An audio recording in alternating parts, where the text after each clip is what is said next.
All right, people, we're about to begin. Just 1 second.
All right, I just had to get my windows all resized. Hang tight for the big reveal. Any minute now.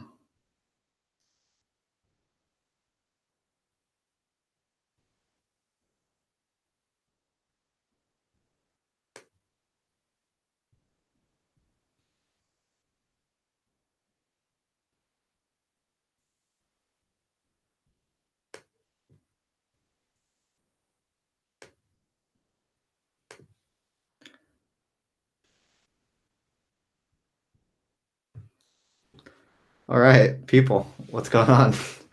Here we are. Thanks for coming out this evening. I always have a lot of fun doing these. Nice to see a lot of people in the chat this time. I think I'm happy to say this is probably the most well-attended live stream event I have yet to have in my history. So that's always exciting. Sorry, if I'm looking down, it's because I have my computer on my lap. I won't be doing that the whole time. But real quick, I'm going to bring in Kantbot in just a minute, basically. I usually do a kind of long rant or monologue for like 30 minutes. I'm not going to do that this time. I'm sure most of you people here are for Kantbot, so I won't make you wait for him. I'm going to email him the link in just a minute, but a few things I want to talk about real quick, just literally just a few minutes. One is I can already sense that the chat is going to be a little too busy for me to manage. I'm going to try to be paying attention to the conversation. So if you have questions or comments that you want me to bring up to Kantbot, I do make a really good effort to try to follow the chat. And if you have a good question or comment, I'm going to do my best. But since there's a lot of people in here tonight, it might be a little hard to keep up with. So I hate to be a dick, but what I'm going to say is if you really want it to be mentioned, then you're going to have to do the super chat thing to get my attention. I'm not just trying to exploit you. I will do my best, even if you don't do that. If you have a good comment, I'll try to find it and see it and bring it up.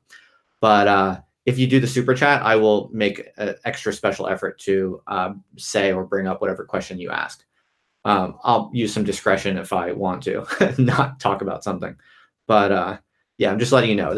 I just got this super chat function, so I'm a YouTube newbie still, so whatever. All right, I think I'm just gonna spare you my monologue from retard vacation that I'm exiled in right now. But we're just going to cut to the chase, I think. Oh, real quick, I should just let you know of upcoming streams. Next week, we're going to have 2 back-to-back. We're going to have Trad Queen from Twitter is going to be joining us on October 13th at about the same time, I think the exact same time as this. And then the day after, we're going to have Robert Mariani from Jacobite. So there's also some there's some possibility I'm going to have 1 or 2 streams this week also, since I'm not sure if you've heard, but I have a lot of time on my hands right now hanging out in my little studio here. So yeah, stay posted for that. I'll let you know. But we're definitely going to have a lot more coming up. I already have a bunch scheduled. I'm in talks with RS Backer, who a lot of people have requested. I'm in talks with a bunch of other people. So yeah, just stay tuned for that. I'm going to be pumping these out a lot more. And yeah, if you're interested in, definitely let me know.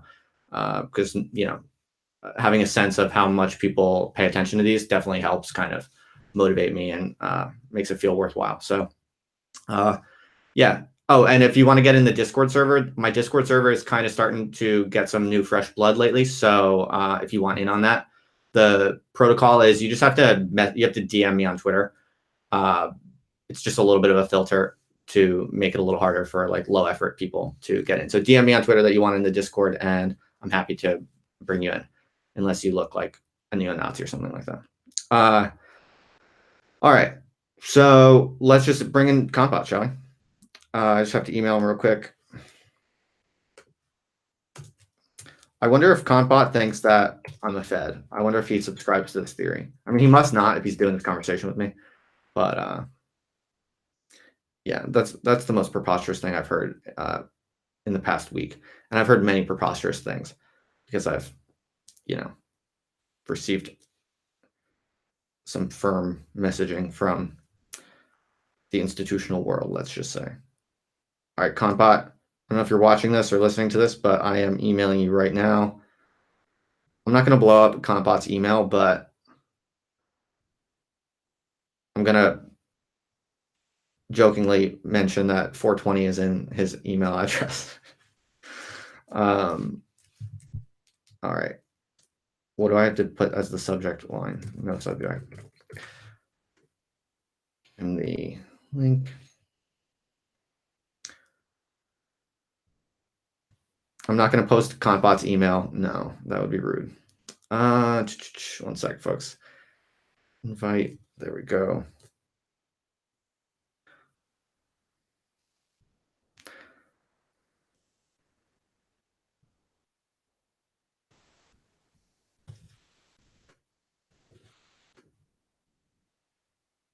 All right.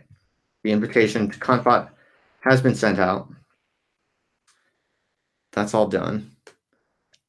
And now we will just wait for Mr. Bot to join us.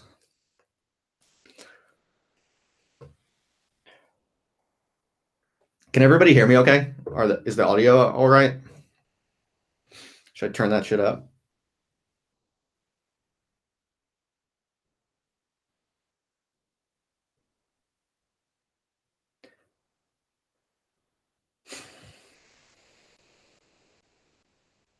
Oh, is JM an American? Yes, I'm an American. I just live in England for the time being anyway. See how that goes. Michael says this could be the biggest JM live stream of all time. I think it already is, to be frank. No, I'm not funded by Peter Thiel, although I would consider it.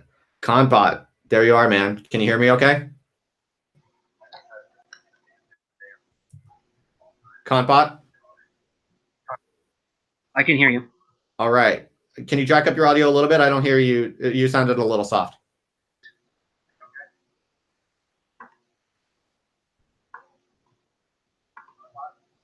I'm here. Can you hear me? Yeah, that'll do. That'll do just fine. Can everyone hear? Type in the chat if there's any massive problem with audio or video. Hey, Kantbot, thank you so much for joining me, man. I appreciate it. It's no problem, buddy. What do you got going on? What's the plan? Nothing, man. I'm just chilling in my new little office study room that I kind of did up a little fancy for live streams and shit like that. So what do you think of it? What do you think? Nice. I like your night watch. And then what is the one on the bottom right with the black guys? Are they black guys?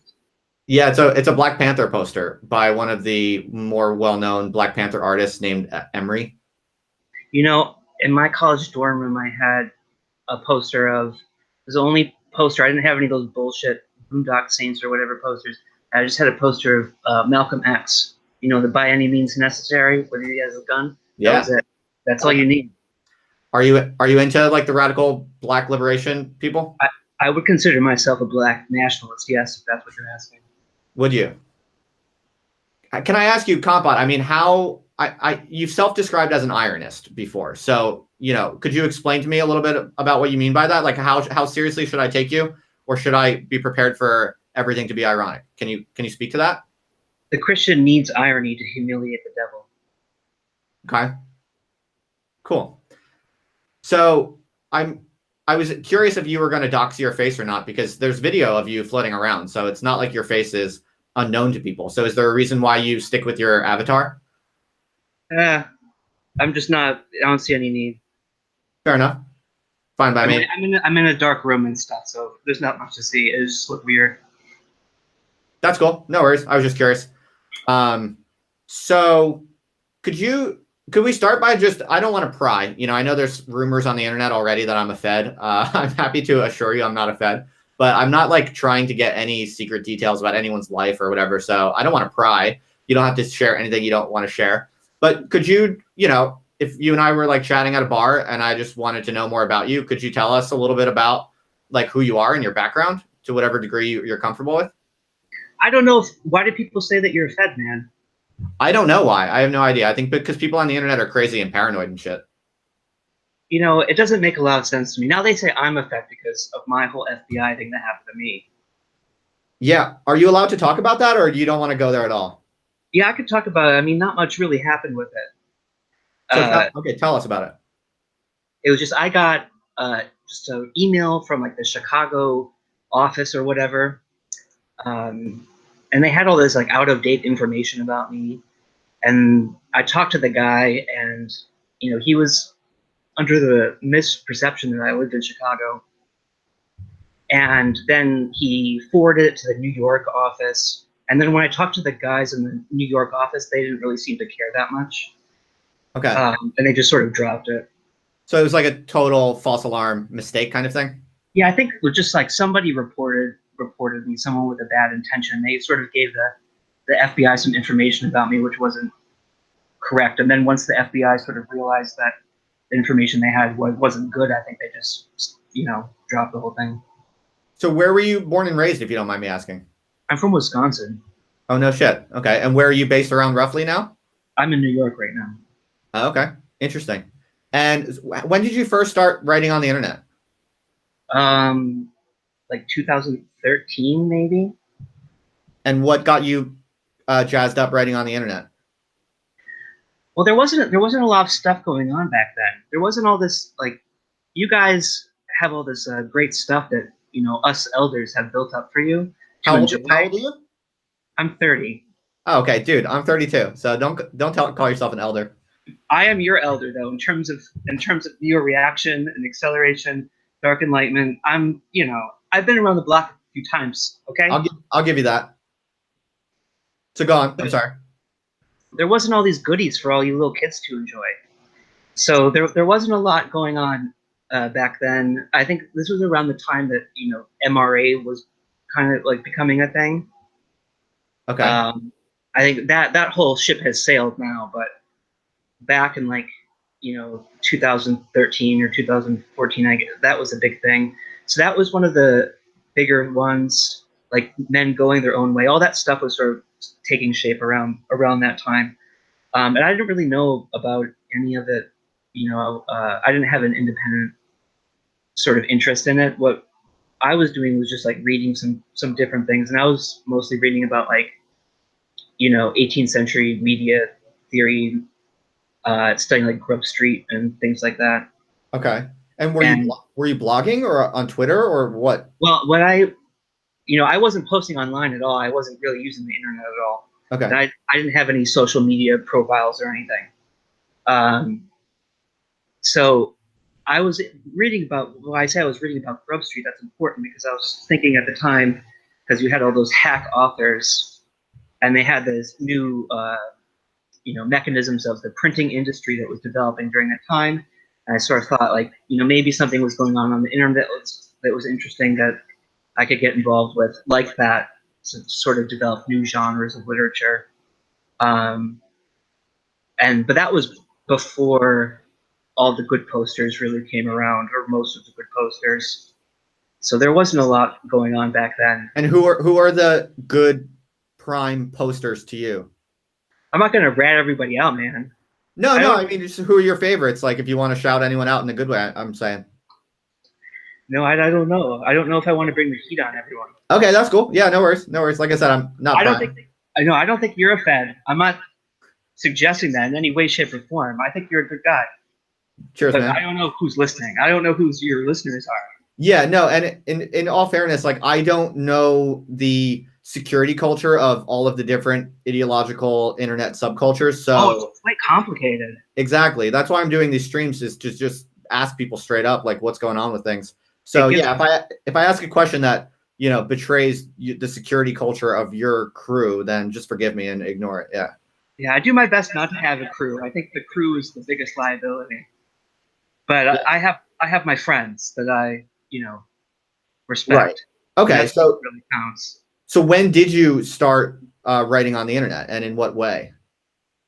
I was writing on like Reddit.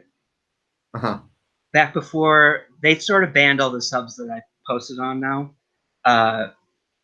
But I was posting comments on there and just following sort of the blow up of all the social justice stuff, which when I was like in college, it was sort of like, it was more normal. I feel like it's exploded a lot more, since like 2010 or so. Right. So, okay. And was your name Kantbot from the beginning? Yeah. Okay. So when did you really kind of blow up with getting a lot of followers and attention? I guess in like 2016, 2015, late 2015. Okay. There was sort of like, for a while, like NRX was the main game in town. And then that sort of like blew up for a while. And sort of around that time, I was not that active anymore. There wasn't a lot going on, but then sort of things start happening again. And then Trump started to come on the scene. And that's sort of when there was a lot of more energy being poured into the whole thing. So that's when people started talking about the alt-right, and there was a lot of attention to that. Is that what you're saying? Like that's when you started getting a lot of attention? Yeah, around that time. Right. When there were a lot of new people were coming in, and a lot of new good accounts. Right. And so are you Frog Twitter? Is that fair to say? Or what is your ideological like internet subculture? How would you describe it? Just Kantbot. Just Kantbot. You are the subculture. I'm my own subculture. I don't have any other subcultures I'm part of. No, but I mean, you're aware of the different scenes that exist on the internet. So roughly, could you just tell me like of the people that you kind of came up talking with and that are admirers of your work and that you read and connect with, like just what pocket of the internet is that? How would you describe it? I try that to be everyone. Okay. I don't discriminate against people based on their ideology. Okay, fair enough. Were you like on 4chan a lot or no? I really have not used 4chan very much in my life. Yeah, me neither. I've never posted on it. I've like looked at it once or twice and it was just bewildering. I didn't know what to do with it. Clicked away right away. What I did use to browse was something awful. Yeah, I remember that a little bit. So okay, so that's cool. That's good background. And so, what did you study German idealism in school? Is that how you got into philosophy, or did you study philosophy in school, or what? No, I studied economics. Oh, okay. Do you mind if I ask where you went? I'm not like checking your cred or anything. I mean, it's information out there, but I prefer not to say. Yeah, okay, no worries. I was just curious. So, okay, so you study economics, but you're associated with a certain passion for German idealism. Where did that come from? I mean, what's not to like? Well, this is a big fucking mystery to everybody in the world. Well, it's really not that complicated. Well, you said that you appeal to everyone. So there are lots of people who don't know what German idealism is or why they should care about it. So maybe you could just tell us Kantbot's take on it. Well, if we were to talk about completing the system in a hypothetical sense, I mean, what I would mean by that would be just the excavation of alternative historical possibilities in the modern intellectual tradition. Because everything could be traced back to the period of post-Kantianism in terms of the development of modern philosophy. Okay. But there was also a lot of other trends going on at the same time that were developing that have in the past, like since like the 80s, 90s, have kind of become of increasing interest to a lot of scholars. And what are those? What are those trends? just in the revitalization of certain philosophers, like people like Jacobi or Hamann or Herder. There's been a lot of renewed interest over the past few decades in that sort of thing. So people are sort of reconstructing the history of that period.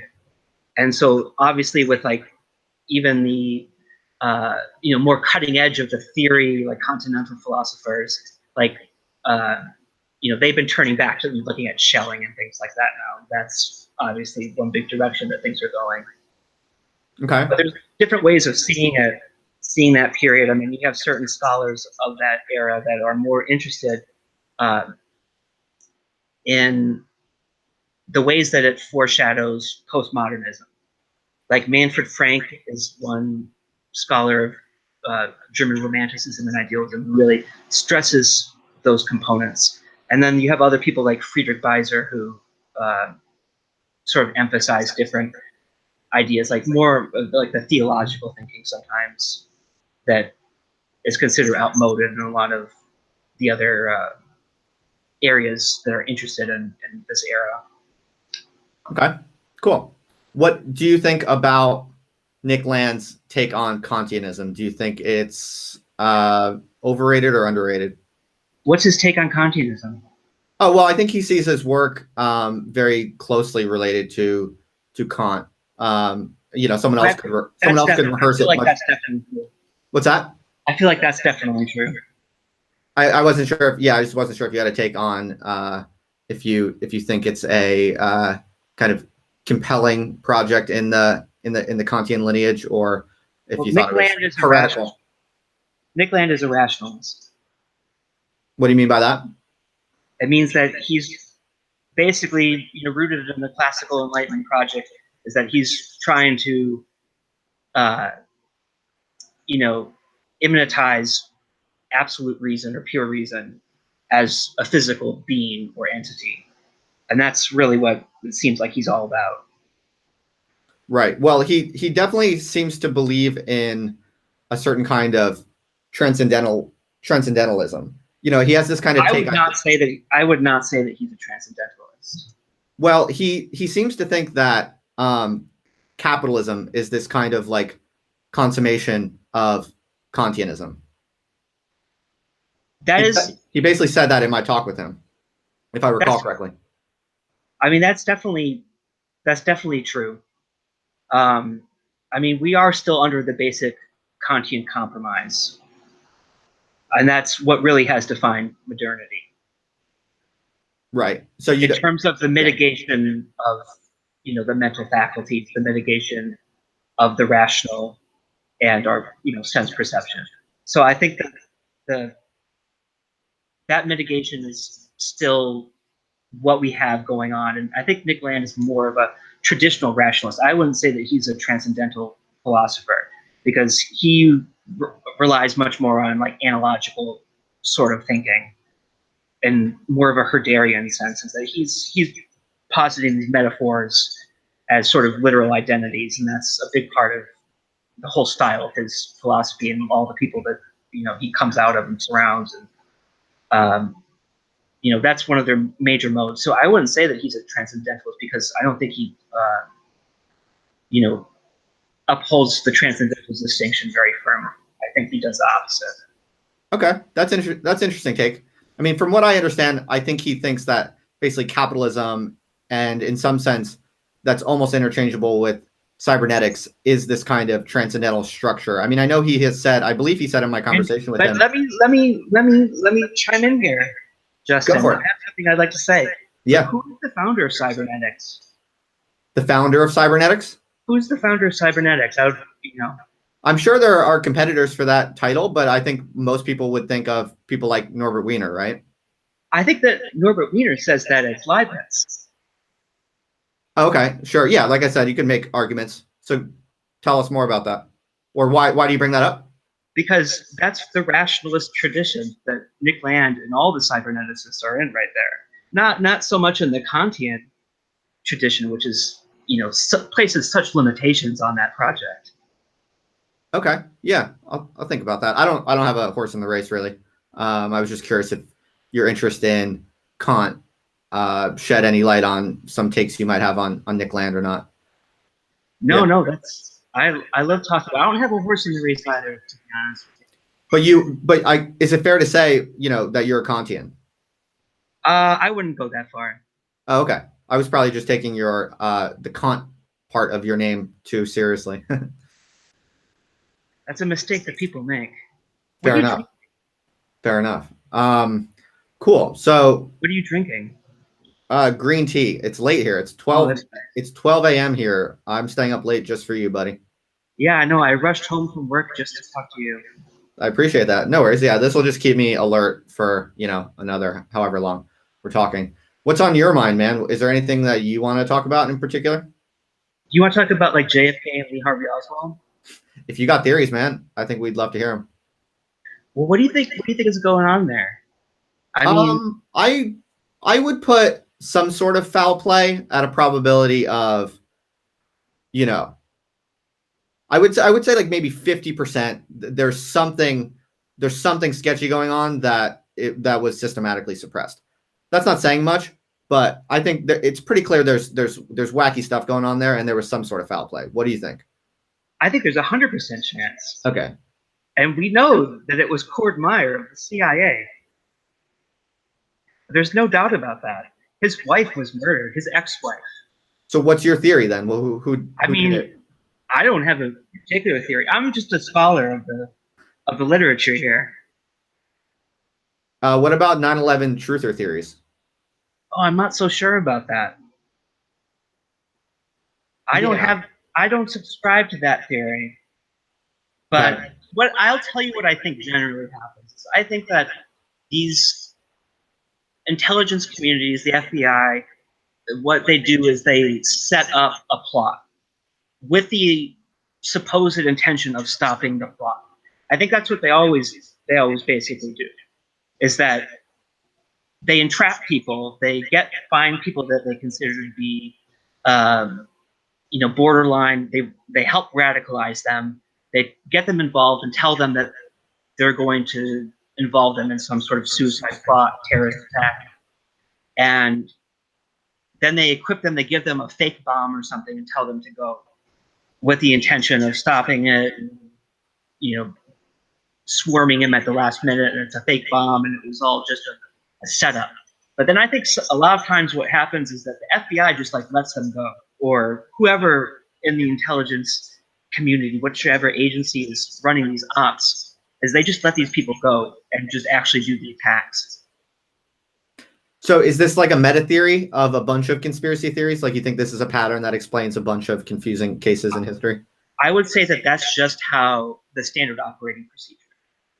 I mean, I would think that would be very probable in the case of Lee Harvey Oswald, that that's what was going on. Is that if he was the actor who shot Kennedy, that he was wound up in some way by the CIA contacts that he had and set loose on a plan that they came up with, that they meant to foil, that maybe went awry, or maybe they just did not stop. So that's one possible theory. I think that's the plot of Libra. I don't know if you've read that. That's a good novel. No, I don't think so. That's a good theory. Do you think that? Do you agree with my theory that BAP, Bronze Age Pervert, is an inside job by Vox.com? I was following that for a bit. That was pretty interesting. I mean, I personally do not agree with that. No, Why not? I thought I proved it pretty definitively. I didn't watch the final parts of it, so I don't know what ended up happening with your theory. That's okay. Can you give me a refresher? I don't even really remember. It had to do with Moldbug, and it was like a big Jacobite plot from the beginning. I forget how it ended though. Cool. So someone wants to know, we're getting some questions already, so we'll just kind of jump in and out of different topics if that's cool with you. I'm sure you're game. Someone wants to know about what was the idea behind Autistic Mercury and what's going on with that. I can't disclose there was a funder for that, and the funder pulled out of it. Oh, shit. One of the things that I really wanted to use to pay people. And it was just like a lot of work to do, and there was no money for it. So it's on hold for the moment, but I'm not saying that it's not going to come back. I would like to bring it back in the near future, really when I have the time. Okay, fair enough. So there was funding problems, and you can't tell us who was the funder. So people are going to speculate like that. Probably, I think people are already speculating in the chat, but that's cool. It happens. So you're not interested in maybe hacking together like a more kind of DIY, like crowdfunded kind of thing. That's not your angle. I don't know. I don't have the time at the moment. One project I am beginning right now, it's in a preliminary stage, is to do a accelerationist, I guess, reimagining of DuckTales. Okay. Tell us more. I think it's a sort of a DuckTales 2049 kind of idea where it's going to be a comic strip like Donald Duck, but it's going to have crabs instead of ducks. I think that would be a blockbuster. Someone in the chat wants to know, what do you think of the unconditional accelerationism crew? I mean, they're all just rationalists. I don't know. I mean, I feel like when you say rationalists, do you mean that as opposed to what? As like opposed, what is the cleavage? What's the relevant cleavage there that you're referring to? Well, this goes back to Kant, my friend. And yeah, I'm trying to goad you to explain this to people. I know I'm explaining it, but now you're interrupting, Justin. You have to give a man time to work. And what I could really use is another beer, and I'm here tethered to my computer. So would you mind if we pause for a moment? Yeah, man. Take a break. No worries. One moment, my friend. One moment. Take your time, dude. No worries. We got all night. Well, what do you think? I think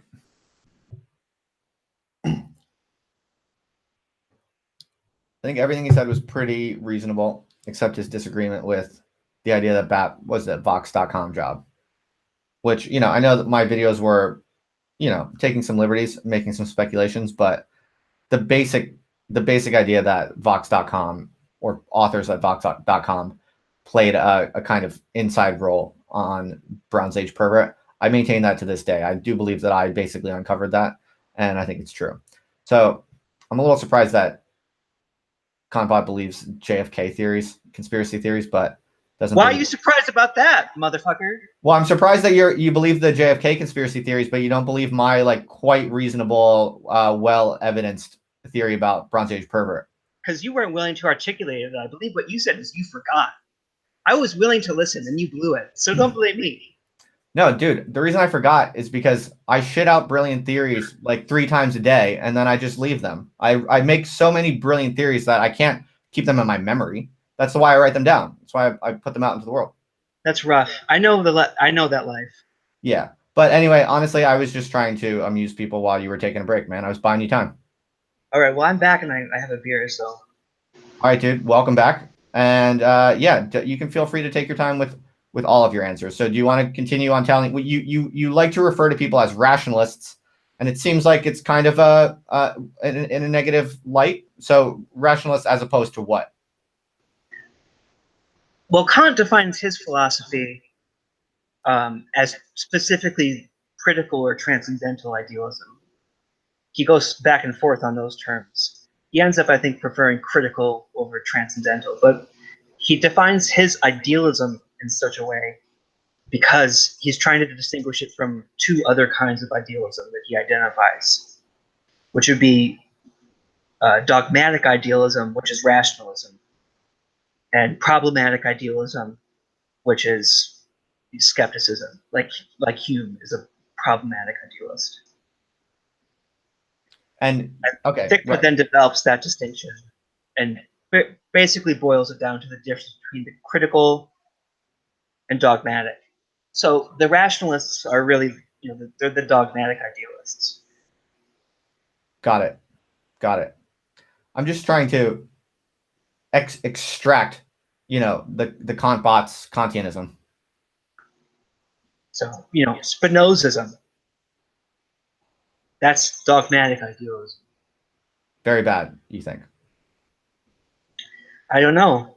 It makes me uneasy, my friend, doesn't it? You? Okay. No, I'm just trying to suss you out. Okay, so you see the whole unconditional accelerationist crew as essentially rationalists who have not kind of fully integrated the Kantian horizon. I just think that they're dangerous people. I think that Spinozas are dangerous. I don't know Okay, if so you how dangerous? What do you mean by dangerous? Why dangerous? are you familiar with Fichte? Not very. I'm 100% with him in terms of his anti-Spinoza. He was a wild man. His eyes gleamed with fire. He was a madman when he was at the pulpit of his lecture stand, and he was ranting and raving against the threats and dangers of Spinozism. And And there was a grave danger. I mean, that sort of rationalism, as Jacobi proved, is nothing less than nihilism, which, of course, the accelerationists, the unconditional accelerationists, is something they fully embrace. so you see social and political dangers there. No, I just think that if you're focusing on the negative in terms of the absolute, you're ignoring that the absolute is simultaneously positive and negative and everything and nothing at the same time.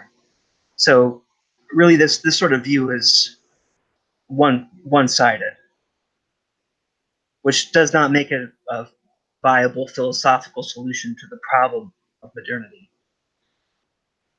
Okay.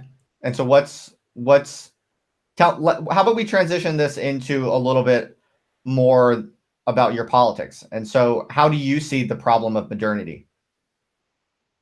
I see that as the problem of modernity. I see it's the failure of rationalism and its collapse into nihilism. And you locate that in a longer history of a kind of rationalist philosophical impulse that you Because see. what is the cause of alienation? Hmm. Hmm. Are you religious?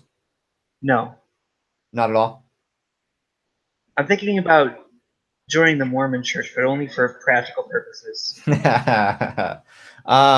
Well, so do you? I guess you believe then that something in German idealism can ground one's relationship to the world or perspective on the world in a fully defensible but not rationalist way. Because I think a lot of people listening to you would think, many people think that the conventional kind of contrast is between rationalism and religion. And I think a lot of people today, that's why there's this kind of resurgence in traditional kind of religious ideas and religious practices. A lot of people think that religion needs to be brought back and revived as an antidote to the problems of rationalism that you're diagnosing. So if you don't believe in religion, could you maybe help us understand why you think that's a false path? Well, there are all those different paths. I mean, the religion path is a very important one. I mean, that's what the path that Hamann takes, and Jacobi takes. But for more someone like an early romantic, that role is taken over by aesthetics and culture,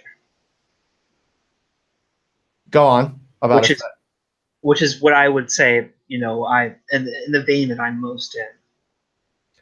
So you think aesthetics can be a kind of grounding, orienting principle? I mean, that's why we have the museums that we do today. I mean, that's where those ideas come from, is from that era, and the attempt to, you know, Mhm. relocate the function of religion into culture, which is a move that's made over a succession of several philosophers, including like Herder, would play a big role in that development. Right. But a lot of people would argue that the secularization of religion into kind of, aesthetic formats has been one of the, main tracks along which this kind of rationalist, nihilist disintegration has been taking place. So like, I don't know, the last time you've been to a museum, it's not looking I very good. know, It's not looking I very know. good. That's Yeah. the huge problem, is that we've gotten off track. I think that we need to go back to that source and sort of figure out what went wrong. And I'm not saying that I'm not claiming to have the final solution here. Sure. It's just I'm a historical explorer. Is that, I range over history and try to find stuff that can maybe take us back and allow some reconstruction to get us on a different sort of track or to inform future possibilities. Right. So, I mean, I would put it to you that anything short of some sort of absolute ethical commitment, such as one finds in essentially religion, anything other than that kind of commitment, it seems to me, is going to be decimated by capitalism, essentially, by technology, by, secularization. And so it seems to me that the kind of nihilistic disintegration that I think you and I both find abhorrent, I'm kind of sympathetic to the idea that that is, most convincingly traced to something that happened in, the disruption of human faith or something like that, like faith-based communities. I don't have this all figured out either. I don't know where I actually come down on all of that, but I'm very open to being convinced that aesthetics could do it. But everywhere I look in the historical record, the only way you get actually good aesthetics that are actually strong and substantiated and that last for long periods of time is with a strong kind of religious ethical backbone. And if you don't have that backbone, art goes to shit, as far as I can tell. That's definitely a huge problem. I mean, the force of democratization on art is terrible. It yields a pretty devastating effect against it. Would you generally say that you're anti-democracy? Yes. What do you think about Trump? I think that he's definitely the avatar that we have selected. You subscribe to the theory that he was kind of like memed into the presidency? He's a vessel of history, but an unknowing vessel. And so I can't support everything that he does. And I don't necessarily support him as an actor, but I support him as a means for history working itself out. Okay. Interesting. Did you vote for him? I've never voted. I don't vote either. We have a lot I in mean, common. where are you from in America? I was born and raised in New Jersey. Oh, yeah. Nice. Yeah. Not really. I wasn't a fan of it. I've never been a fan of it. I lived in Philadelphia for like 10 years before I moved to the UK. I did all of my education in Philadelphia. So when people in the UK ask me where I'm from, I just say Philadelphia because they know about it from the cream cheese and Will Smith. That's nice. Yeah, Hell man. yeah, man. What are you doing this weekend for fun? I don't know. I think I have to do something tomorrow. I'm not sure. I'm still working it out. Can you tell us anything about what job do you work? I can't say much about that. Yeah, fair enough. Can you say like what sector or what can you tell us? I've heard that you've been having trouble with your job. Yeah, it's true. I mean, you can call it trouble. I don't really call it trouble yet. I think it's pretty dope. I'm on paid vacation, so I'm not complaining.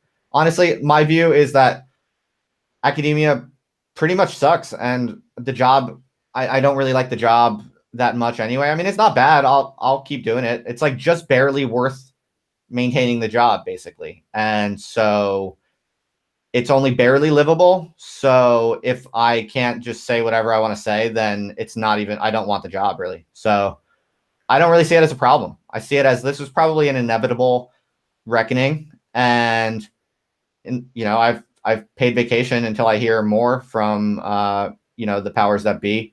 So for the moment, I'm pretty happy just going harder on these streams and writing my blogs and shit. I think that's great. I mean, you're absolutely right. Why would you even want to be involved in academia? I made a conscious decision not to even pursue that track. I don't think it's worth it. I think it's very conditional on one's temperament. That is one of the major conclusions I've come to from observing and thinking about this really hard over the past few years. For some people, if you can break into it, it's a pretty good job, no doubt. It has a lot of benefits. Obviously, it's relatively secure if you can kind of keep your mouth shut and just churn out a certain amount of work that you're interested in. And I'm not hating on it. There is good stuff coming out of academia, and there are some brilliant people doing great stuff in there. So I got nothing but love for good academics for whom it fits them. But if you're not temperamentally suited, it's people have an image in their mind that it's like this place where if you're rough around the edges and you're kind of a misfit and you just like to read and write a lot, it's like a job for that type of person, and that's just completely wrong. So yeah, I think like it's a very bad personality mismatch for me. I don't regret doing it, but the truth is, I believed the movies kind of like I thought that it would be like a relatively cushy job where I just get to read and write all the time and stuff. Like I was stupid basically. I thought that that's what it would be, at least relative to other jobs. And the reality is the truth is like it sucks. It's like an intense, demanding corporate office job. Really, you do get summers off, and yeah, I get that's a big perk. But the honest truth, like academics don't talk about this, but hardworking, successful academics, they spend the first half of the summer just recovering. They're just kind of like depressed and tired from like the sprinting that they have to do, doing all the bullshit different tasks that they do at a high volume during the semester. And then the second half of the summer, you're kind of just like distracted, and you have to work on other bullshit, like your bullshit grants that you don't really want to do, but you just need to get money. And it's just like this. It's really this like really claustrophobic, never-ending cycle of shit that you don't really want to do, that you just need to do strategically. And I just found that it's like almost all that. And I just found it wasn't what I wanted. It wasn't what I thought it was. And I think a lot of people don't realize how bad it is. So, I mean, one of the reasons I'm kind of ranting about this, and I'm being very frank and public about my shit right now, is kind of out of love for like young people and graduate students who are like hustling to try to get into academia. Because I don't know, like I said, if you like keeping your head down and you like churning out stuff that whatever that is academic friendly type of stuff, by all means, if you can break in, maybe it's good for you. I'm not telling you not to do it, but if you think like it's gonna empower you or give you like a stable life to do meaningful, like radical intellectual work, even at all, like radical, like interesting or creative at all, really, it's just not. That's not. Don't do it. So kind of what I'm trying to let people know. I think. I don't know. Sorry, I'm ranting, but I have you. You're the special guest, and I should not be ranting. I'm getting DMs from people, and they're saying you're a cop. Saying I'm what? You're a cop. A cop. I don't know what I could possibly do to better prove that I'm not a cop. But I don't understand any. I don't understand any of this stuff. Honestly, I just can't care that much, because it's like, I feel like if you're a cop, you're wasting your time. Well, if you're a cop and you're like doing mad live streams for hours every week, you're definitely wasting your time. So you said you decided not to go into academia. So why? Like, what's your take on academia, or how to maybe more interesting question is like, how does academia look to you today from the outside? I felt like I would just be kicked out really quickly. Yeah, probably. What do you think about the new kind of intellectual ecologies that are emerging, like all of the interesting stuff going on the internet? Do you subscribe to the view that we're kind of now in this really exciting development of a certain kind of almost a kind of Renaissance type of period where there's this kind of flourishing of free thinking and intellectual creativity on the internet? Is that your view, or no? Are you skeptical of that? I think they're going to shut it all down. They're moving pretty quickly. Is that how you see things playing out in the near future? Is that they're definitely moving to centralize authority over the internet, and to centralize moderation of discussion into the major social media companies. It's happening very quickly, faster than I would have expected it to happen, but it seems to be really accelerating now. I think it's a complex calculation about whether or not that's going to happen, because if they go too hard, I mean, if the big platforms go too hard in actually straight censoring or kicking people off, then if they go too hard, they could trigger a kind of critical cascade in which there's mass defection. So I mean, it's a complex equation. Like they could successfully do it, but they also could overshoot and just, the days of these big platforms might just be numbered until they're like replaced by the next decentralized thing. Do you not see that happening? I think we're past that. I think we're past that with you have the MySpace cycle and ads coming in and out. I think the companies now is that they have proven that they can really maintain control. Yeah, it's interesting. I don't know. I'm not so bearish on it. I mean, I'm with you for sure that it sure looks like, I thought the Alex Jones one was especially telling about kind of what was where we're at right now. I thought that was very revealing and important. So I'm with you that I think the major platforms are increasingly cracking down and centralizing, in part because of market forces and sort of social pressures that they themselves can't even control. So I'm with you on that, but I'm not sure. I'm just not sure that they'll be able to prevent kind of mass escape dynamics. But it sounds like you're more bearish. I mean, this is a nice transition to talk about kind of the idea of exit that a lot of people are interested in. Is it fair to say, from what you're saying now, is it fair to infer that you're bearish on everyone's interest in exit and patchwork and mass escape from social control? I don't think that that's the direction that things are going, to be honest. I think that's the dream of the open source sort of individual. I think that's where like Moldbug's head is really rooted in, is going back to those old internet sort of dreams of open software, open source. But those dreams are dead. Interesting. Okay, that's interesting to hear. So, hey, real quick, we have a super chat from a 1S Davio for $5, and he wants to know, what do you think about Reza Negarestani? His philosophy. I read Cyclonopedia. That's the main way that I know him. I got that a long time ago, before I knew anything about CCRU or anything. I just was hearing some good things about it, so I picked it up. It was okay. I feel like as a novel, it failed. But there was interesting things about it, and it had it was ambitious in many ways, so I sort of appreciated it. Okay, fair enough. I've never read. But it was no Tale of a Tough. Okay, fair enough. Good answer. I mean, he didn't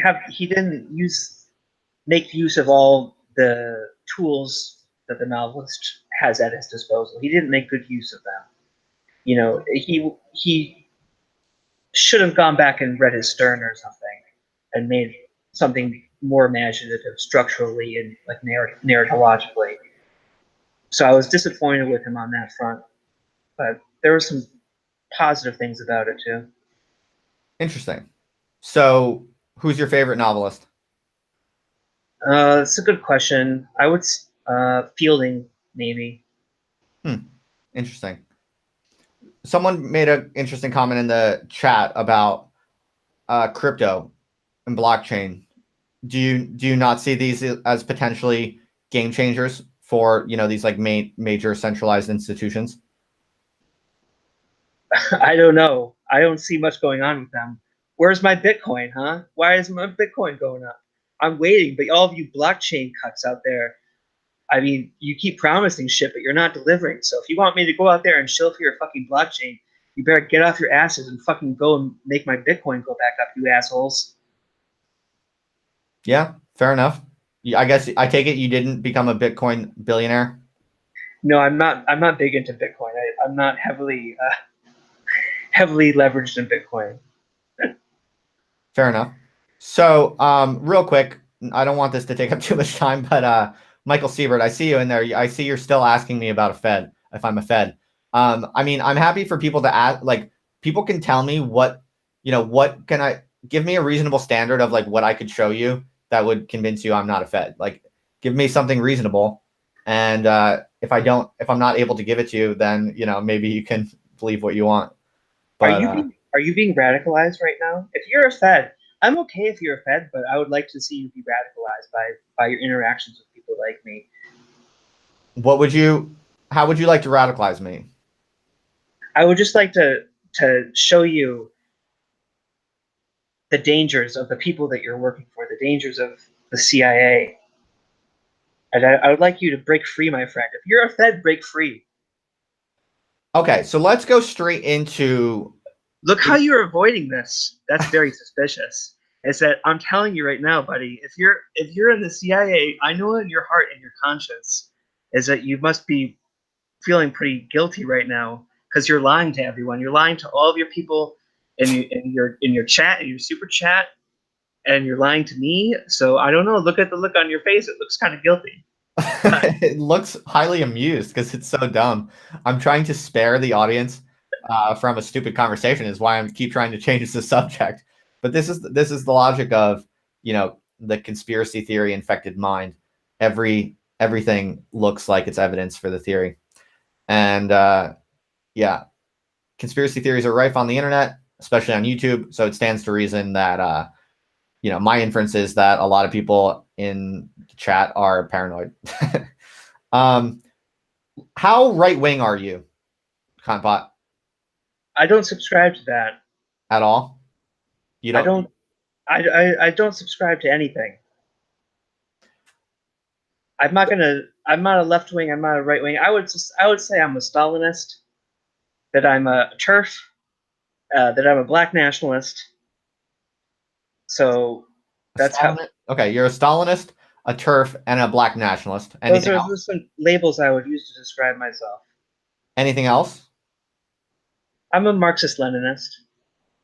So those of all of the labels you just gave, a majority of them are left, if I'm not mistaken. So you're actually a leftist. Is that fair to say? I mean, I think I am a more legitimate leftist than any of these people claiming to be leftists. So yes. Okay. So do you broadly support redistributive economic policies? I would have to follow Rousseau on this one. Hell yeah. Would you choose Rousseau over Hobbes? I would choose Rousseau every day. You and I have a fair bit in common. I'm a huge fan of Rousseau. Oh, he's the master. Someone just asked me if I've ever read One Dimensional Man, and yes, I have. I really loved that book when I read it. I think I was in university or whatever. I think Marcuse is one of the more underrated Frankfurt School people. Uh-huh. Are you that into the actually explains a lot because he is a fact, you know that. Marcuse as a Fed? No. Absolutely. You're Where do you kidding, think right? that There's definitely. no, do you not know about this? Go ahead, try me. I mean, where do you think that he learned all this stuff? He was in the OSS, buddy. He ran the psychological warfare divisions. Go on. One-dimensional man is a psyop. Go on. I mean, that's all. That's just fact. That's history, buddy. You don't think that he was the leader of the psychological warfare division in World War II? That's history. I think what's going on here is that you, along with your minions in the chat, are trying to conduct a psyop on me live. Read it. Science of Coercion. Look it up. Read it. Well, I've never heard of that. I'll look into it. I assure you. This is just fact. It's very interesting that you cite him as such an influence here. Well, someone else brought him up in the chat. But yeah, no, I think Marcuse is legit. I think Adorno is kind of the master of them all. What do you think about the Frankfurt School? The only one I like is Lucas. Interesting. Okay, so he's one of the greatest men and thinkers in history. So you said you're a TERF. Are you a men's rights activist? No, absolutely not. I don't believe in rights, basically. You don't believe in rights. Are you anti-feminist?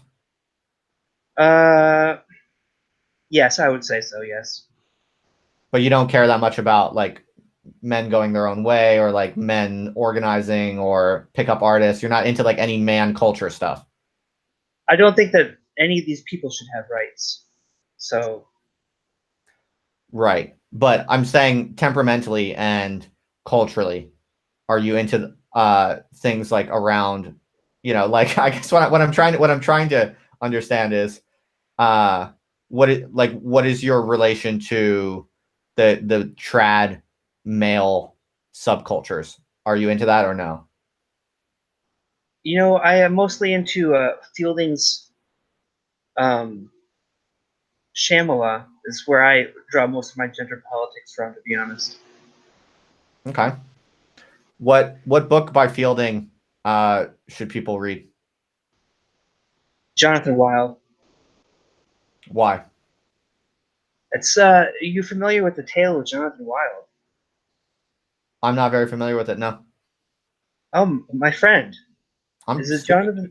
Jonathan Wild was the thief taker general of London. He was basically a guy who set up other criminals and then robbed them and like framed people. But he was a very powerful criminal in the early 18th century.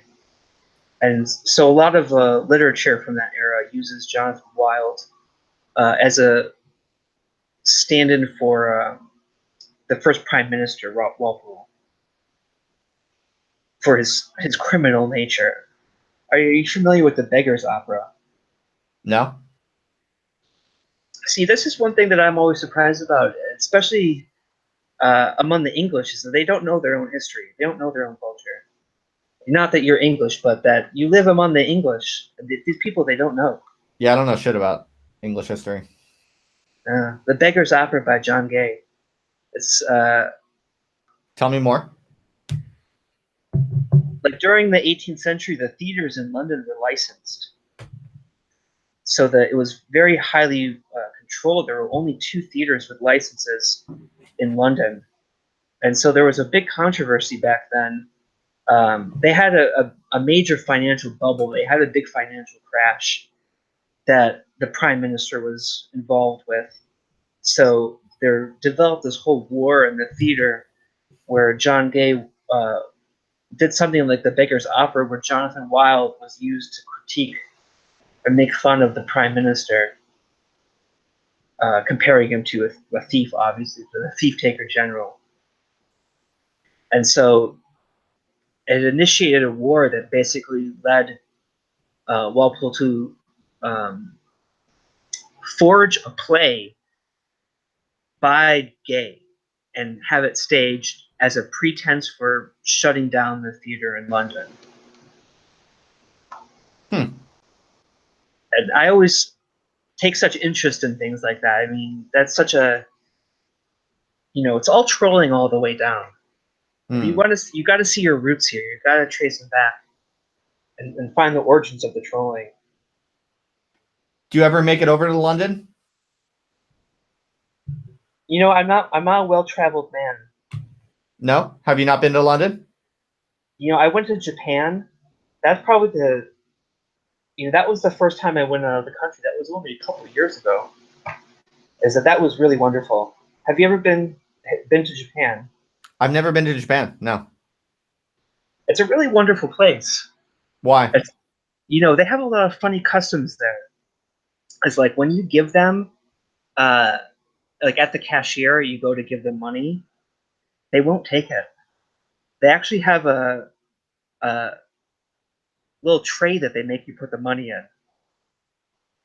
And so they're too polite to take your money from you. So you have to put it in a little tray, and then they take the tray and they make change and put it in the tray and give it back to you. That's so sweet. I know it's a very cozy place. And when you're on the subway, they have different tones that get played. I thought you were going to say it's because they didn't want to touch your germs. I'm sure that's part of the reason, but also it's it's just a very cozy place. They're very respectful, polite. It's just a nice place. If you ever have a chance to go to Japan, I would definitely recommend it. Oh yeah, I definitely would. You should try to come to London, and we should hang out. I would be down for that. Maybe I could do a fundraiser and pay for you to come out. But would you do it if I could raise the money? Would you come to London? No, probably not, to be honest. Really? Why? I'm a busy guy. I have lots of projects going on. Fair enough. Fair enough. Well, I think that we should try to hang out someday, and we can make a movie about it. All right. I mean, as long as you're not a Fed. Dude, what could I do to prove that I'm not a Fed? Well, I'm okay. Honestly, I'm okay if you're a Fed, but all I want you to do is just look in your heart, and maybe as we're talking, just sort of deep dive into your soul a bit, like go into the cave of your heart and look in there and just think about who your paymasters are. And I'm hoping that to instill you with a greater sense of freedom from maybe the elements that have sort of wrapped their tendrils into you. And I don't know if you're fed either way. I have no stake in it, honestly, and I don't care if you are fed, because I feel like I'm not saying anything that I'm ashamed of. But if you are, I just want that to be clear, that that's what I would hope for you. That's my vision for you as a person. And if that's not the case, my vision for you as a person is still to always improve and develop yourself and take yourself into new directions and develop potentialities within yourself. I mean, now that you say that, I mean, I'm really trying to think this through with you. Now that you say that, I have always felt like from the beginning of my life, it's always been as if I'm working for someone else. You know what I mean? In some sense, maybe depending on how one thinks about the meaning of what it is to be a Fed. I mean, Feds, the idea of the Fed might go deeper than people realize. I mean, it's not totally implausible that I'm a Fed in some way that I don't fully understand. We're all feds onto ourselves. We're all feds against ourselves. That's the whole condition of modernity. There's a struggle with the internal Fed going on inside of all of us. That's the nature of the panopticon. We're all spying on ourselves all the time from the standpoint of purified reason. We're looking in on ourselves and sort of judging our own central actions in order to regulate ourselves. And that's the nature of modernity. Are you familiar with The Spectator? Have you read the works of Joseph Addison? I don't know the works of Joseph Addison in particular, no. Oh, he's great. So he had a magazine, around the time of the Acts of Union, where it's called The Spectator. And sort of the premise of that whole magazine was that the writers of The Spectator could be anywhere at any time. They could be anyone. And so they were all observing all the people in the new emerging public sphere. Have you read Habermas? Yeah, a bit. Have you read Structural Transformation of the Public Sphere? Yeah, a bit. That's a great book. That's a really great book. But that's sort of what I'm talking about, if you're familiar with that, is that that's what the Spectator was all about, is that we live in the spectator society, is that, the standpoint of pure reason is the one that we all assume. It's the general standpoint of society. It's like where we're not an individual, where we're assuming the perspective of how society sees us. And we're wondering, like, not just what an individual among us and how they see me, but we're thinking about how society sees me. And we're using that to regulate our actions.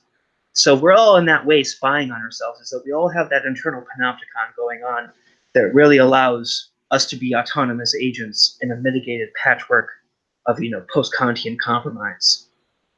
Okay, in that case, I'm definitely a Fed. Yeah, I'll admit Well, it. we're all feds in that sense, my friend. There's no denying that. I mean, I'm a Fed, but at least I'm not a retard. Like, if you really want to escape the condition of the Fed, one has to first admit the depths to which one always has been a Fed. And only then do you have the possibility of becoming something different. That's what I think. And so in that sense, I thank you and I thank the audience for forcing me to reckon with the reality.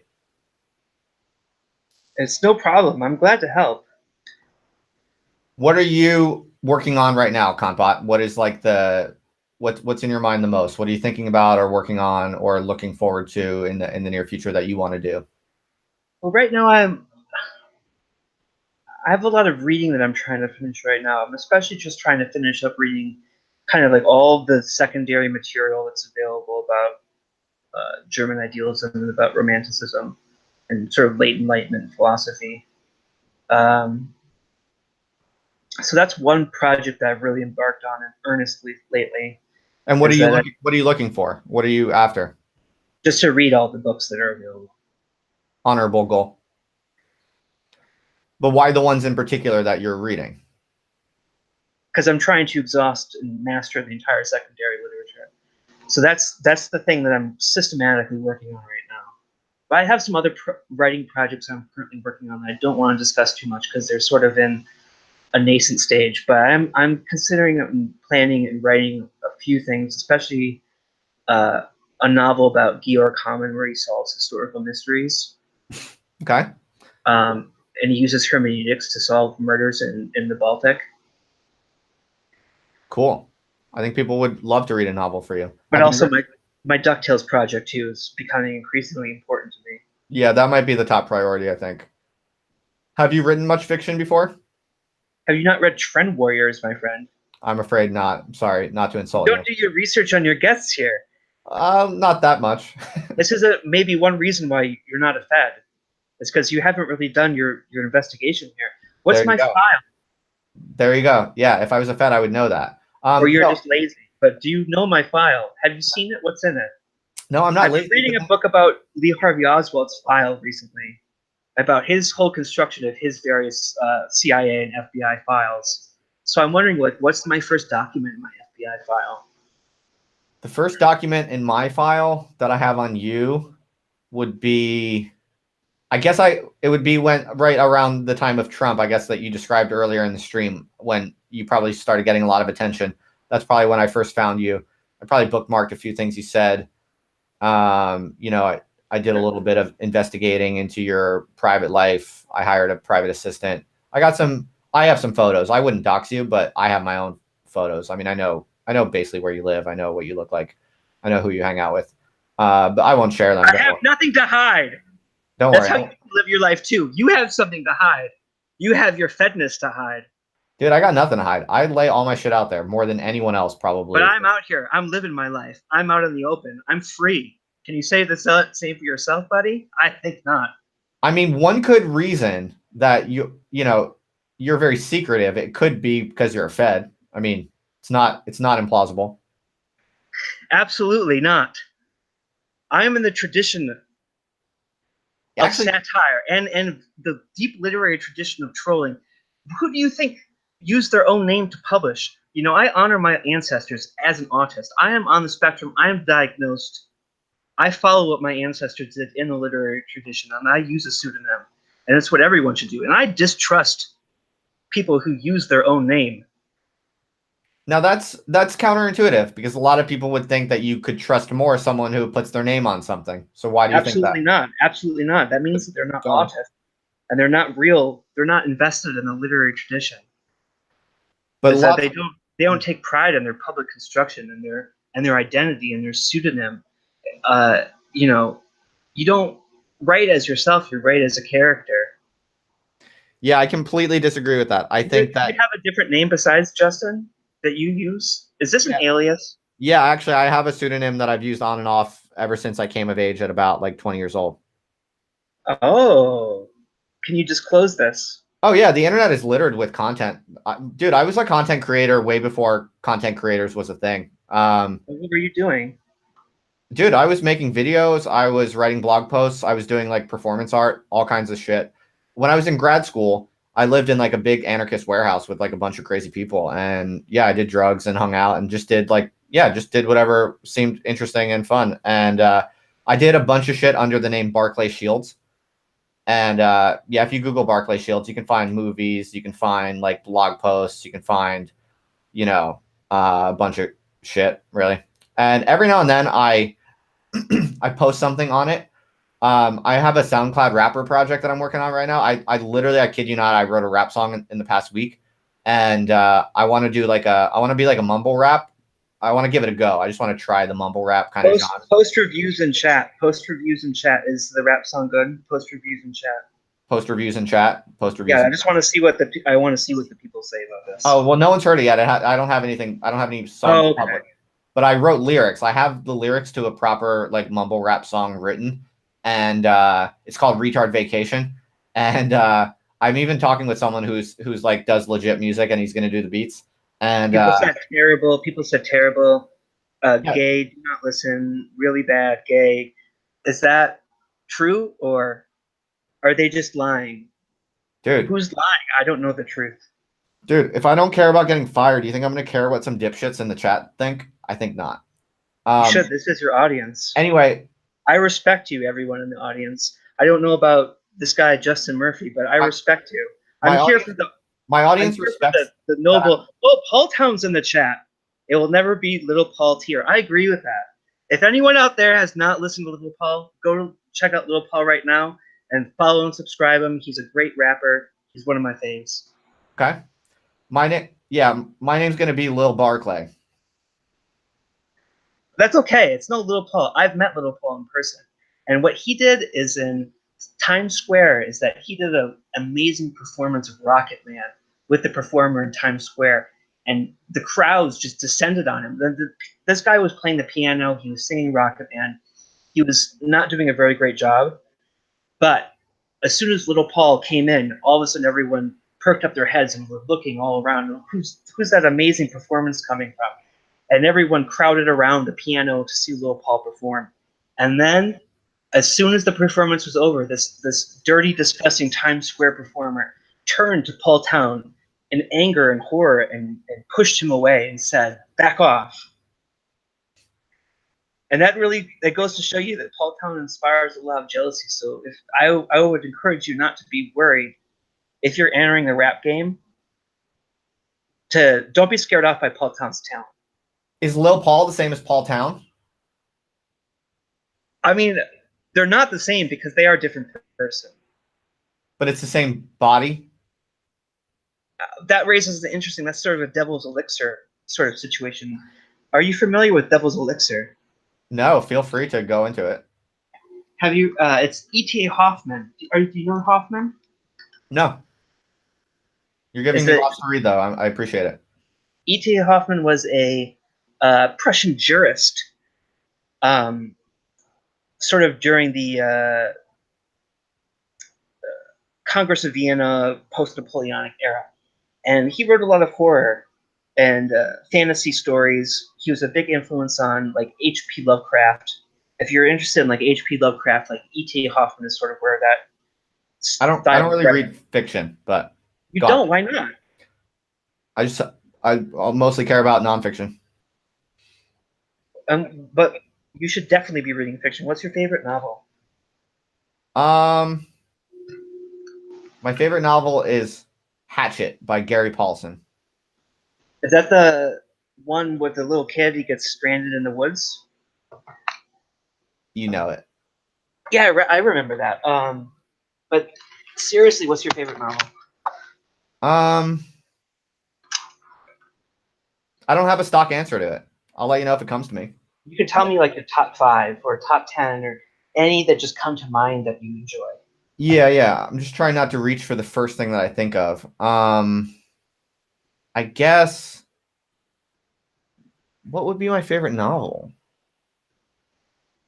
Maybe Sons and Lovers. I remember that affecting me really a lot, and I enjoyed it a lot. By Lawrence. Do you know it? No, I have not read it. I read it when I was young, and I just remember that I liked it a lot. I remember that it affected me a lot. But to be honest, like I said, I don't read fiction much. Like I haven't read a novel in years, to be honest. So I don't really remember why I liked it. I just remember that I liked that. I'm trying to think what else. I cannot believe that you haven't read a novel in 5 years. That's awful. I'm pretty obsessed with trying to figure out how the empirical world works. And dude, here's the thing. I don't have that much time to read as an academic. Like you'd imagine academics do a lot of reading, but we don't. We don't have academics don't have time. So I can't afford to read that much, which is one of the reasons I hate academia. You got to make the time, buddy. You know what? I just finished Gil Blas. Have you read that? That's a great one. But we'll talk. I'll do mine. I'll do mine after you do yours. But you said like one. So I wanted to tell me about some more. I read a fair lot of Dickens, and I like Dickens. I actually read a lot of Victorian novels in my undergrad, and I was quite a fan. I actually quite like Jane Austen. Have you? What about Smollett? About what? Smollett. Mollett? Smollett. Tobias Smollett. I'm not familiar, I'm afraid. Oh, he's great. He wrote Humphrey Clinker. That's a really good one. But I wasn't thinking of. I was Trollope. I meant Trollope. He's the big. He's the big sort of counterpoint to Dickens, isn't he? Do you enjoy him? Okay, interesting. I don't know. My favorite poet, I have a favorite poet far and away. My favorite poet is T.S. Eliot. Oh yeah, that's great. Huge fan of T.S. Eliot. He's the only poet who I've ever really gotten into, whose work like really affected me, and who, yeah, I became very interested in. So you'd say you're sort of you're Jane Austen, Charles Dickens, Hatchet kind of guy. Yeah, I'm trying to think of others. I try not to read anything written too recently. You can't trust it, you know? You can't trust if it's really good or not. So that's you should read some more novels, my friend. Is that you really have to, you're saying you're not learning a lot from fiction, but you have to go back and study the narratology, and you have to realize that we don't live in uh, an empirical world. We live inside of a novel. History is a novel. Our society is a novel. The news cycle is a novel. It's a narrative that we inhabit. Is that we don't live in this empirical world. Is that you have to study the storytelling methods, the narratology. That's the key. You can learn a lot from the novel. I mean, the novel does not arise as a symptom of the development of modernity. I mean, the novel is the development of modernity. I like that. I think you're totally right. I completely agree. So you have to, I'll tell you some good ones that you gotta check out. Is that you gotta read Gargantua and Pantagruel. You gotta read Don Quixote. Hmm. Uh, you should definitely read uh, Telemachus. That's such a big one. Telemachus is amazing. Very underrated book. Not well known, but it was written by the tutor of a 17th century uh, I think he was a bishop who was supposed to, be the tutor of Louis XIV's grandson. So he wrote this whole political novel called Telemachus. It's really excellent, Hmm. but it was very controversial because he was fell in with the Quietists, which was a big deal, and almost cost him his whole position. But that's great. You should definitely read A Tale of a Tub by Swift. You definitely got to know your Swift. You should be paying me here. I mean, I feel like if you're Fed and I'm here giving you a course on the history of the novel, is that you should be paying me. And, I don't understand. I'm a taxpayer. I work. I pay money. And it goes to you so that you can get a course from me about the history of the novel. And personally, that's not seem very fair to me. Hmm. But I'll let it go this time just because I'm interested in your development and improving your mind. Very kind of you, Kantbot. I appreciate that, buddy. I have a lot of support for all my fellow brothers out there, I mean, regardless of whether or not they're feds. Is that I don't care if you're fed. Is that if you're fed, is that I still support you 100% in your personal journey, and I want to encourage you in your development. So I'm hoping again that if you look in your conscience and you realize that I'm doing this for you, that maybe you shouldn't be going back up and reporting to Alan Dulles or whatever. hmm. Well, I mean, one could argue that maybe you should read a little less fiction and learn a little bit more about how the empirical world works. Just a thought. Oh, I've read my Hume, buddy. Don't be mistaken. I'm But a double threat. how much do you? And I'm not busting your chops, but how much do you read social science? Are you interested in that or no? Oh, the social sciences are a hoax. Yeah, it's a hoax, all of it. Yeah, what are you talking about? You're reading Comte or something? Get out of here. Someone asked in the chat earlier, what is your like what economic theory do you subscribe to? Uh, that's a good question. I mean, I do go back to Hume a lot. I think that Hume is the most basic economic method, and I sort of appreciate his less rule-bound approach to economics. And I sort of prefer economics before it became such a miserable science. Um, when it was more just about logical thinking and less about like rational choice theory and game theory and things like that. What about Austrian economics? You know, I'm not huge into that. That's a big source of neoliberalism. so I'm not a huge fan. I'm a big Ron Paul supporter, though, and I always will be. Okay, interesting. What do you think about the technological singularity? Real or a hoax? I don't believe that's going to happen. No, why not? This development of it's the immanentization of reason itself. It seems to me fundamentally impossible. I think that you're dealing with an infinity here that you're trying to realize within the bounds of physical reality. You're trying to realize this infinite mind that contains every potential mind within itself. Are you familiar with have you read God Emperor of Dune? No. You could learn more from the God Emperor of Dune than all the social sciences combined. Okay. So I really recommend that you check that out.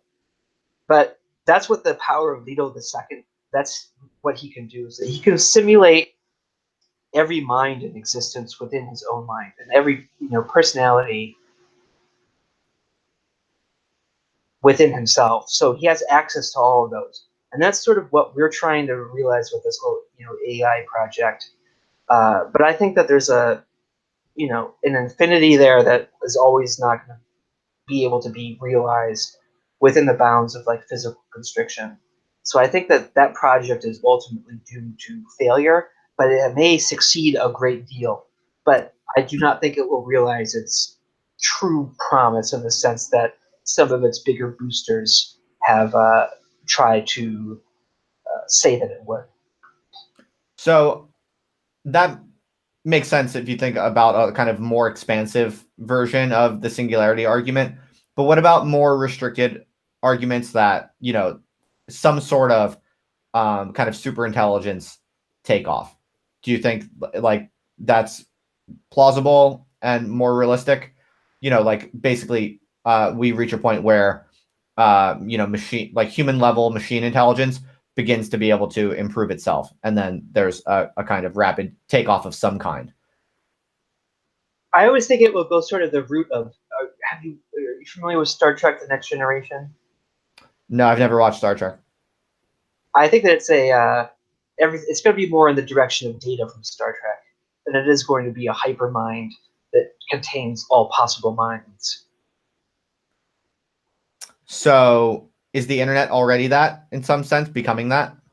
I think that that's what society is, in a Mhm. sense, is that society is that mind, but it doesn't physically exist because it's we're all just aspects of that, but it emerges in the interconnections between us all and in the structures of tradition that relate us to one another. And so it sort of emerges out of that. But the difference with the singularity people is that they want to, take this, you know, abstract spirit and manifest it as a physical entity, which I think is definitely impossible. But so I think that in any event, any machine intelligence is always going to be limited to being an aspect of, the same, rational essence or overarching connective negative spirit that unites everyone else. So it's always going to tend towards the same limitations that humans have by the nature of what the negative uh, connection between everyone is, and in essence, what that entails. It's going to necessarily limit anything that is an aspect of it. Okay, think about that. What do you are you a racist, Kantbot? No, absolutely not. Why would you? Why would you say that? Oh, I was just curious. I wasn't sure if you are into that shit or not. I was just asking, honestly, openly. I mean, this is some Fed questions right here. I was just curious, just getting it out there, putting it out there. I believe that everyone is racist. I believe that racism is inescapable in that sense. Is that I think everyone is fundamentally racist. So I would say that I'm as racist as everyone else is. Okay, interesting. How long do you think, Kantbot, this kind of the contemporary kind of dominant social justice culture can prevail at its current dominance, at its current level of dominance? Do you think that it's going to get increasingly strong and expansive and oppressive, or do you think that it's kind of cracking? I think it's gonna, if I think they're gonna take it back from Trump and they're really gonna ramp it up. Say that again. I didn't hear it. I think they're gonna take power back from Trump, and they're really gonna ramp up everything. They're gonna take it to a whole new level. I think that's the direction that we're going in. Hmm. I'm getting a little parched. I'm gonna get a beer. I'll be back in just a moment. Yeah, cool. Interesting character. I like how I'm trying a different style with this live stream, and I'm just drilling him with questions one after another. It's interesting. He's doing well though. He's holding up well, I think. I hope it's not too, rude of me.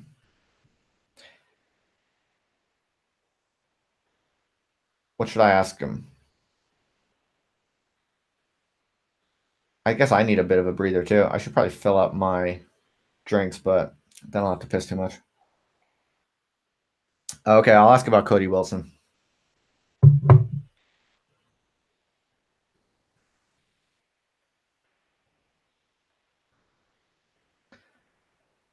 If anyone needs a bathroom break, now would be a good time. Is someone doing a documentary about Kantbot?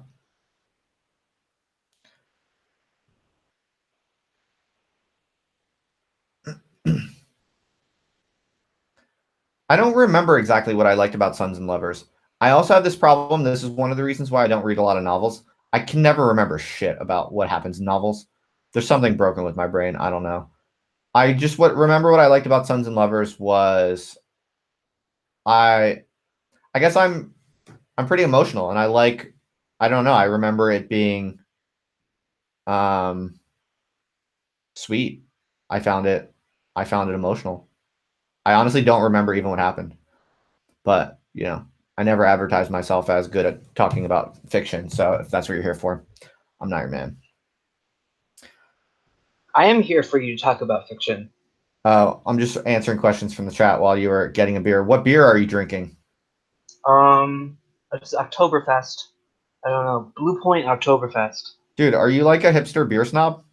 No, I just got something, whatever, from the store when I was rushing home to meet you.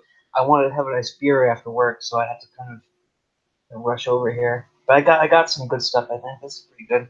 Hell yeah. Nice. Are you enjoying yourself? Yeah, why not? I love talking to everyone, even if they are fans. I don't care. I'm an open guy. I was just checking in with you. Curious if you're enjoying yourself. I recognize that I'm kind of I don't usually do this style of conversation where I'm kind of just asking one question after another, but you seem to be handling it well, but I'm not being too much, am I? No, you go for it, buddy. Awesome. What do you think about Cody Wilson? Oh, I know Cody. Personally? Yeah, I do. I've met him before. It's unfortunate what's going on with him. I hope that it works out for him in the end. Do you have a take on his project and schemes and actions and ideas? Not particularly. I believe he's very rooted in the openness of the internet, and I think that's definitely one way you can go. It's something that I can find sympathy in, so I support him to that extent. Right. Okay, fair enough. So I see people in the chat talking about, is someone making a documentary about you? I was filmed for somebody who was thinking about making a documentary.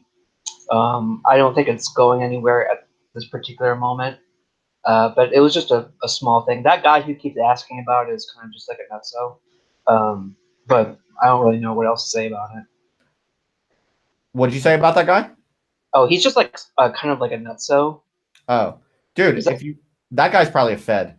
You're telling me he took video footage of you for a documentary, and then the documentary never panned out?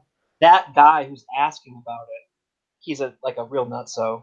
Oh, the guy asking, Tail? Yeah, Who's that? I don't know. He's just some weirdo.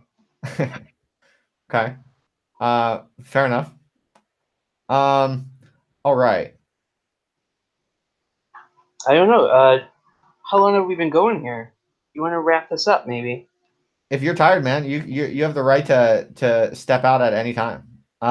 We started at oh yeah, we've been going quite a while actually. We started at what 11:30. It's already 1:09. So coming up on 2 hours. Are you tired? You want to take the night off? I don't know if you have anything else you wanted to ask, maybe a final question. Hmm. Let me think. I gotta make this count. What's your advice for the youth? I would just tell the youth to read novels, and that includes you. That's it? I think that's a good place to start. Okay. Well, if I get fired from my job, I'll definitely start reading novels, I think. Yeah, you have plenty of time. Okay. But thanks for having me on to talk to you, buddy. I had a Thank, great time, thank you for and thank you for joining me. say continue with your soul searching and try to find out whether or not you're a Fed. And I wish you all the luck. Thank you, Kantbot. Thank you for joining me. It's been fun. I appreciate it. Have a great night, buddy. Take it easy, dude. There you have it, folks. Kantbot. That was interesting. Maybe I'll reflect on that for a little bit. I'm not too tired. Maybe I'll just talk mad shit about Kantbot now and force him to come back on.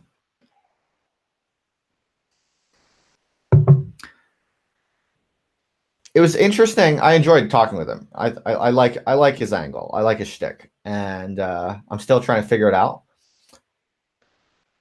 It was kind of difficult to get into a rhythm, though. I think because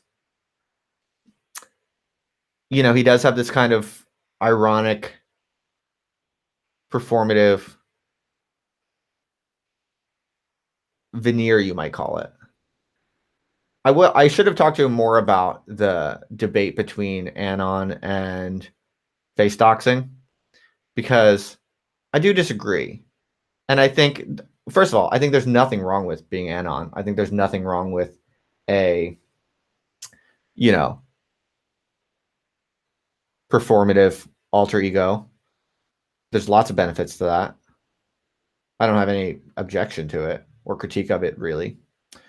But I do think that if what you want is credibility, what you want is to put out the most forceful and convincing and trustworthy message to the world, you need to do it. There needs to be a cost to it. So, in game theory, there's this idea of credible commitments and costly signaling. The basic idea is that if you send out a message, but it's cheap, cheap talk is not convincing because if it's cheap, anyone can do it. And it doesn't really convey a strong signal about who the sender really is. But if it's costly, then it's more convincing. It's what you call, you can make a credible commitments by incurring a cost. And I think that's what it means to say what you think with your name on it. And not everyone can do that. There are different games people can play, but I do think that, at least for me in my own view, one of the most powerful ways that you can, I don't know, constitute some kind of public message is you got to kind of go all in on your own, on your own name. I think it gives a certain kind of heft and credibility to it because it's just a little too easy, I think, to have an avatar. It's too easy to make a totally kind of shielded, containerized persona. If it doesn't incur costs, then so many people do that. People don't know why they should care that much about any one particular instance. People don't know why they should trust it. And I think it's not a major problem. It's just one of the problems, one of the drawbacks or the cons of that type of way of doing it. Yeah. So, the reason I went down this little comment there is because it was. I fully enjoyed that. He's an interesting dude for sure. And he was nice.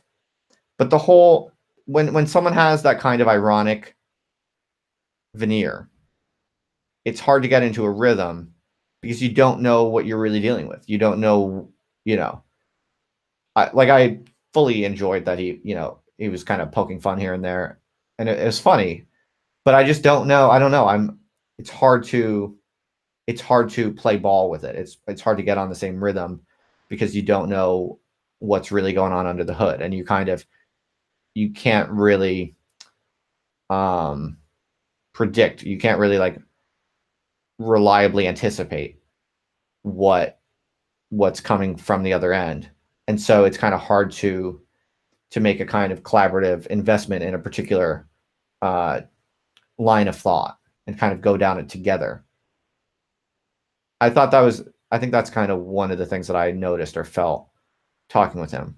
But it's not an objection. I think that's one of the reasons why I was kind of I'm just gonna ask him questions. Because he's this kind of like it's a performance, he's a character, and consciously so. And I think the best way to deal with that, or the most productive way to engage with that, was to just ask him one question after another. But I think this is probably, the single most dense and concentrated individual unit of intellectual consumption for the exposition of what Kantbot thinks about a million different things. So I think that was a good achievement. I'm happy. I'm kind of happy with how the conversation went for that reason. So, in the future, I think like if someone asks like, who's this Kantbot guy? I think this is going to be a candidate for one of the better places to send people. And I like that. That's one of the things I'm kind of trying to do with this live stream, is like I like finding genuinely interesting, smart, weird ass people on the internet who have a bunch of stuff kind of strewn about, but you don't really know what it's about, and it takes too long to kind of like dig up all of the different links and try to get a coherent picture. Whereas, I like the game or art or science of trying to just talk with them and try to tease that out and kind of put it in one place that someone can kind of just listen to. So yeah, Kantbot was kind to give his opinions on dozens of random things, really. So that was cool. All right, so I'm looking at the chat. It's pretty chaotic. I'm pretty tired. It's 1:17 a.m. here. I'm probably not going to be able to. No, I did not snort Ritalin. No, I've not done meth. No, I've not done crack tonight. Yeah, I would do a mumble rap battle if someone wants to. I don't know which one of you are rappers, but I mean, you probably don't want to step to this. Personally, I wouldn't recommend it. Bitch probably gonna get got, but if you want to, holler at me.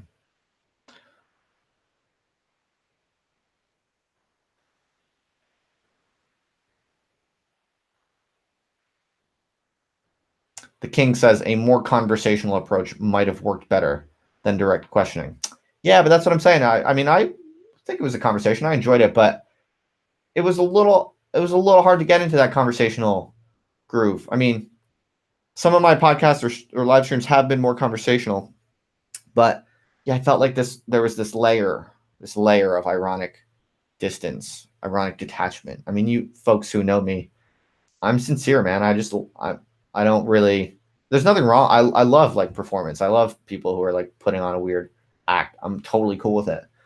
But I think it was a kind of clash of temperaments a little bit, because I can go into that mode. I sometimes do things like that, but for the most part, lately, at least with these live streams, the way that I've been going into them and thinking about them, I'm uh I don't know. I'm just, kind of plain and sincere. Maybe that's a shortcoming of mine. Maybe I have to work on that.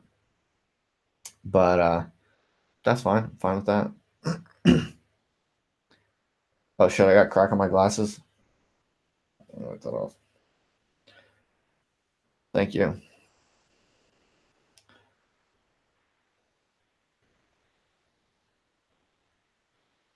Do I want to comment on my use of the R word?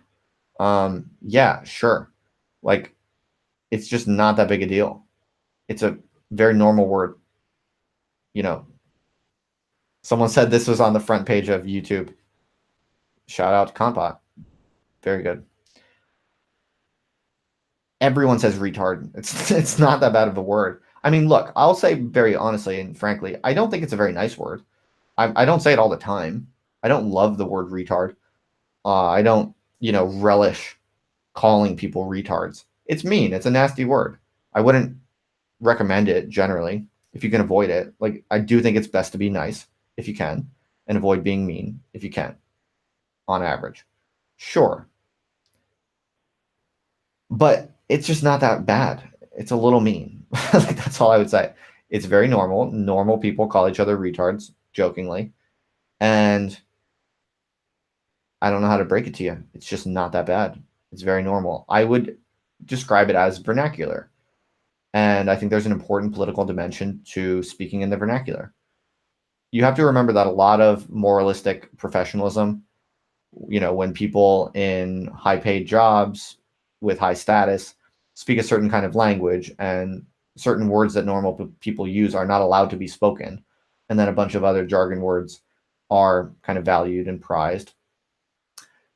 That's not ethics. That's not them being good to the world. That's not them, the professionals, trying to help people.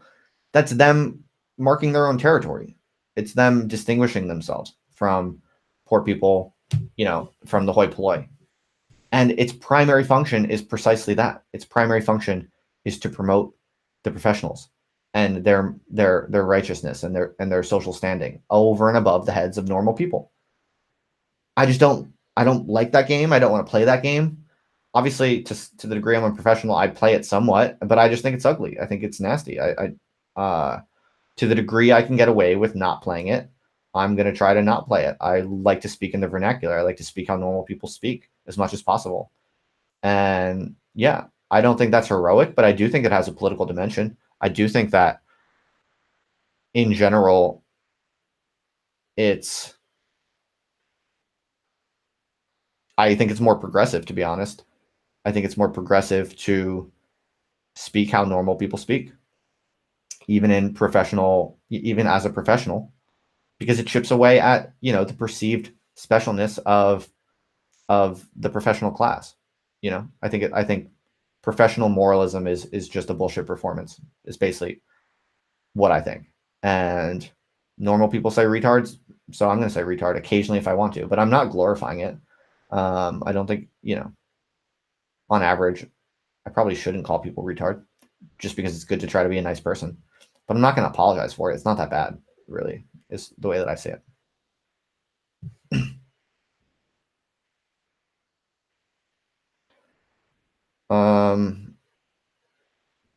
My buddy Charlie here says that low-cost signaling, though, because you know that no actually mentally disabled people follow out your shit. Well, if actually mentally disabled people don't follow out my shit, then using the word retard can't really hurt them.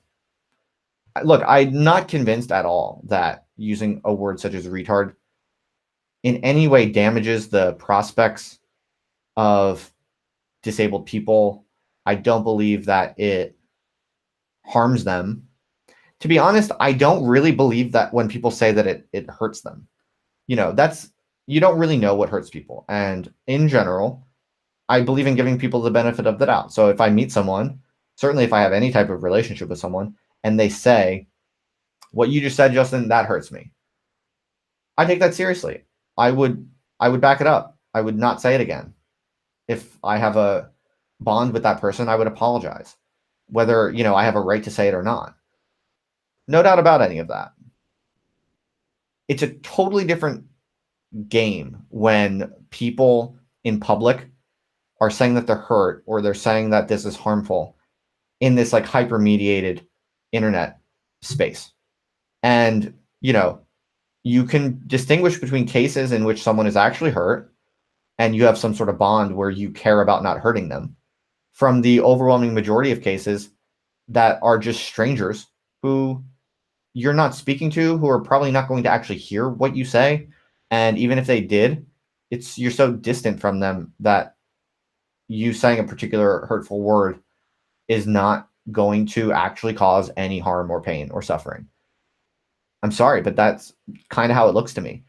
The only way you get around that view, which I think is pretty obvious, is with the standard kind of educated SJW retort, which is, yes, Justin, your one instance of using the word retard is not going to inflict pain or suffering on many people, maybe not even on anyone, but you're contributing to a systemic phenomenon. And when you use this word casually and a bunch of other people use this word casually, it creates kind of society level harms.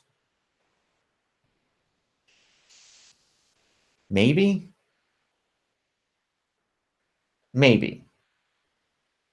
But how do you know that the word retard actually hurts so many people? I think it's just as rational and plausible to imagine that when words become normalized, they don't have such an edge. And so when people call each other retards jokingly, the more people do it, the less it actually hurts people, because the less weight or gravitas there is to the deployment of that word.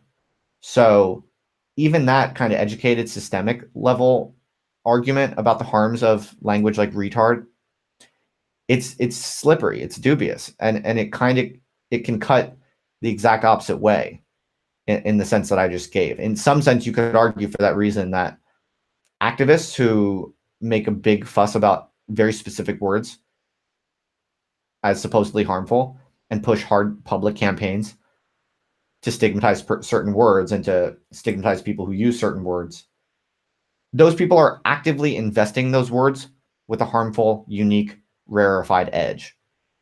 And again, I think what's really going on under the hood is that's a process or a mechanism for those people to promote themselves in the social hierarchy. That's how those people distinguish themselves as good, distinguish themselves as superior, because they're morally more sophisticated. That's an ancient game. Morality is this game in which people carve out their social superiority by pretending to care about other people. I think that's essentially what morality is. Ethics are a different matter. Ethics are, a certain practice of life towards goodness, but that's very different. So always choose ethics, not morality. Morality tends to be bullshit. Ethics tends to be legit, roughly, or at least that's how I think about it. So yeah, that's my take. What do you think, Charlie? Do you buy it?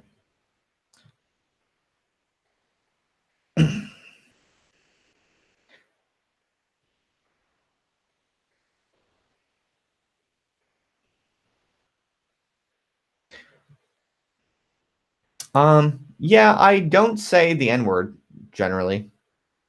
Honestly, just because I don't feel like it.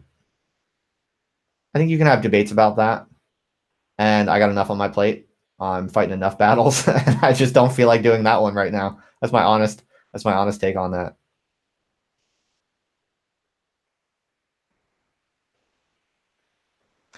All right, folks. I think that was a fairly high quality rant given how late in the evening it is. If you haven't already, please subscribe, like this shit, do all that stuff, reply. And yeah, thanks for hanging out. If you're here just from Kantbot, I know I still have a lot of people here, more than my average. So some of you are probably here just for Kantbot. I do these streams a lot, and I also just rant about other stuff. So if you're interested in, this kind of thing, definitely subscribe. Definitely come back to my future streams. I'm planning on doing more of these for quite some time. I really kind of want to build this out. And yeah, I'll remind you also, if you want to join the Discord server, we've got some fresh blood lately, and we're happy to have some more fresh blood. So just the process is you got to shoot me a DM on Twitter, or you can email me if you want. Posted my email recently on Twitter. Basically, I just it's like a filtering mechanism to make it a little bit harder to enter. So only people who really want to will go through the trouble of doing it.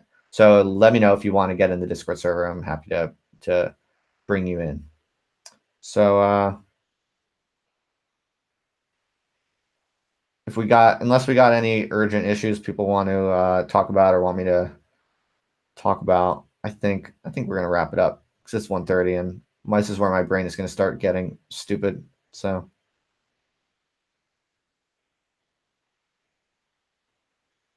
let me know what you thought of that, by the way. I'm open to feedback. I'm like still trying to work out my style of how I do these. Like I've never really, I just started randomly doing these kinds of conversations, but it'd be useful to hear like if there's something I do that's annoying or if there's something I do that's cool and how I run them or whatever. So I'm very open to feedback. Let me know. And yeah, I'm gonna make a point to not chill hard. Like I really don't want to be the type of person that begs for money. But as you know, as you learn from the stream, if you don't know already, I do have some kind of sketchy shit going on with my job and workplace and all of that. So I am taking this time to build out, a supporter system. So I do have a Patreon and I do have like other links that you can, if you want to, if you value what I'm doing and if you like it, you're definitely welcome to throw me some money. It's good to like know that people value it really. Honestly, the most valuable thing about it right now at this current moment of my life and with all this different shit that I'm doing on the internet is just as a vote of confidence, like as a vote of interest. Like when I get new patrons on Patreon or whatever, it's mostly really useful right now to know that people are watching, that people actually like this, that they really would like to see me do more and more of this kind of stuff, and that they follow, my other stuff too. So don't do it if you don't want to. I only want like sincere people who have the cash to spare. If you can't spare it, don't bother. Don't worry. All my stuff's going to be like almost all public. So yeah, really no pressure. And I really don't want to be the type of person who says this kind of stuff all the time. So probably just like once at the beginning of each thing and once at the end of each thing.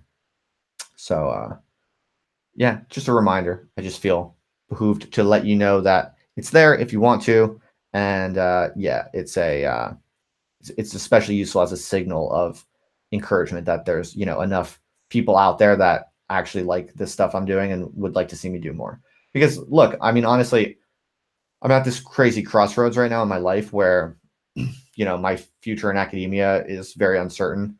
And I'm not even sure how much I care about it, to be honest. But, I am doing all these other things like blogging and making videos and doing these live streams and shit like this that, I'm trying to think about what I should do with all of my time because I could be at a major crossroads where I could potentially, if I wanted to, do this stuff like hardcore. Like I could do a live stream every day if there was demand for that, like if people really would like it.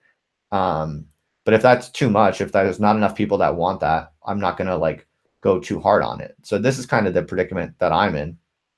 Like, it's hard to know what I should be focusing on. Obviously, I have my own interests and my own priorities, but I want to kind of meet halfway what people like most value. So yeah, I'm mostly interested in the signal, the information of what people find most valuable.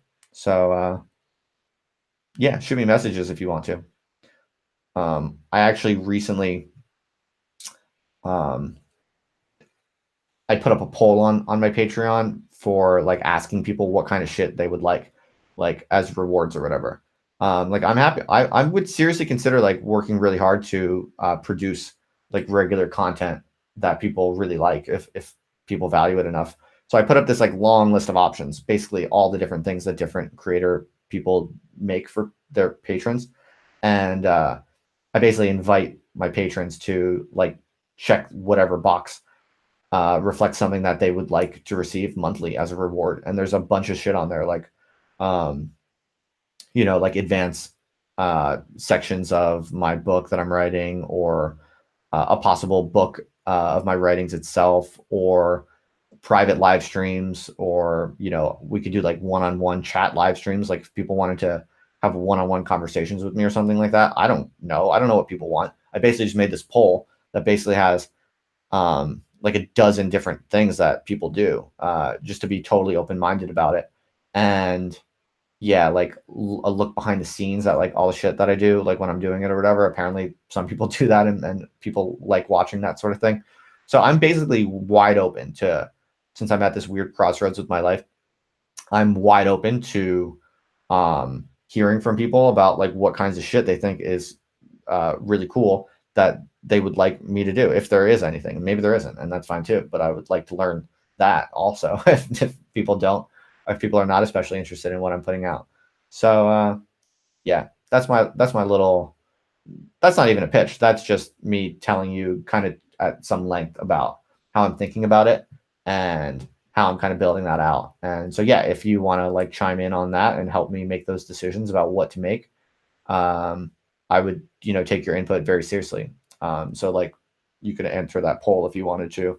And you could kind of like get in on the ground floor now because I only have like about 30 patrons, I think, so far. So basically, if you even give like just $1 a month at this point, um, I'll be like, your vote will have like a lot of influence because there's not that many people. And then once I kind of set tiers and that sort of stuff, once I figure out how to set that up in a way that works for like what I'm doing and that works for the people that really like my shit, then like I guess there'll be some things that are more exclusive, I guess. I feel uncomfortable about that. Like I don't like the idea of kind of sectioning things off, but I'm confident that I can work it out in a way that is cool and that's fine and that makes everyone happy and that I'm cool with. But my point is there aren't any tiers right now. So if you give even like $1 on Patreon a month, you can kind of get in and help me kind of figure out how I should make decisions about what I should focus on and how I should build out all the stuff that I'm doing. So that's just an offer. I'm just kind of sharing with you the state of where it's at. Um, all right, peeps. I think I got to wrap this shit up. Like I said, I have some other streams planned next week, and I'm probably going to do at least one or two impromptu ones myself this upcoming week. So yeah, fresh content every week, often more than once a week. So yeah, like I said, if you haven't already subscribed, check back and let me know if there's anything else you want to share with me or whatever. Exclusive supporter Snapchat. It's possible. It's possible.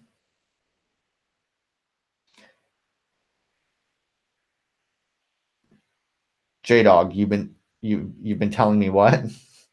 I don't know. I don't know what you mean. I'm trying to go over the chat before I peace out. Live stream a day in the life of a federal agent. Nice.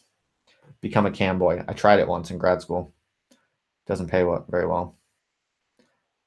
Paul Town says live stream every hour. Would that be cool if I did like long-term like endurance live streams and I just set it up in my room like all day, even when I'm just doing work? Would people watch that? I would do it. I would like talk every now and then, maybe.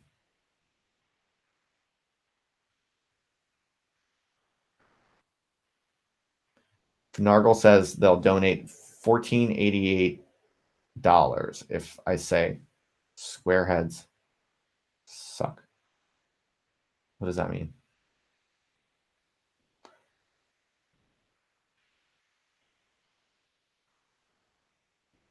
Yeah, I'm not going to say the N-word. I have enough on my plate.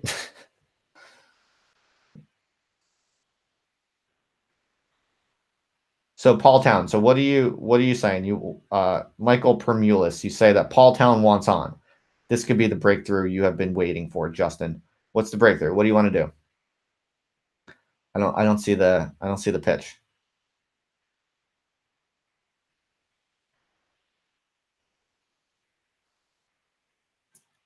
Going through the chat, seeing what I missed.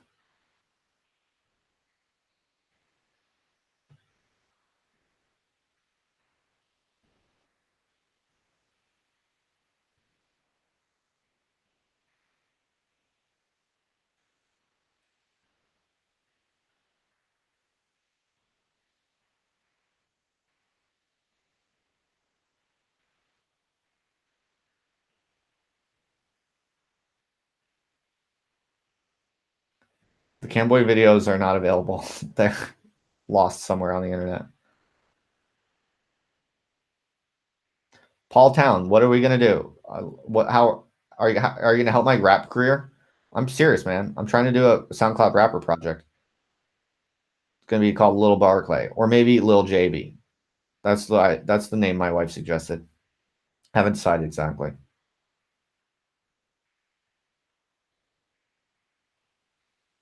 Alice Farmer. That's very naughty what you suggested. How dare you? I mean, I'll propose it to my wife. She'll consider it and say no, but she'll consider it for 1 second before she firmly says no. Then again, maybe it depends how much it's being offered. I don't know. Show feet. Yeah, that kind of stuff I'd be open to. Like non-penetrative, non-sexual stuff. I would consider that. I couldn't do that as a lecturer probably, but depending on how things play out.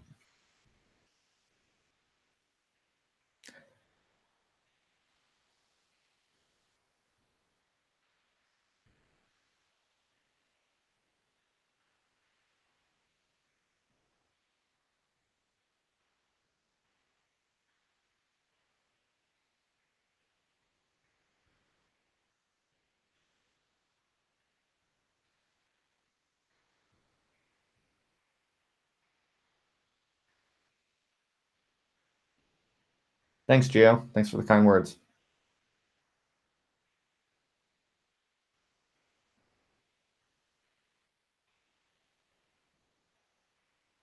Oh shit. The Jersey Shore's The Situation dude got 8 months for tax evasion. Damn. Dude, if you're famous and you make mad money, don't avoid taxes. That's stupid.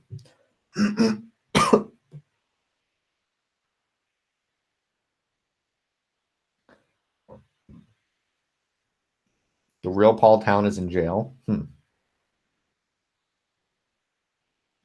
How much for the vids? Pedantic moron. Look, if anyone wants to talk to me about like specific things that you want me to do, all you got to do $1 a month on Patreon, and then you can tell me on there, and I'll take it seriously. We'll talk. Alice Farmer, you can be a producer. Okay, we'll talk about that. I Thunderbirds. You asked about my Camboy career. I wouldn't call it a career.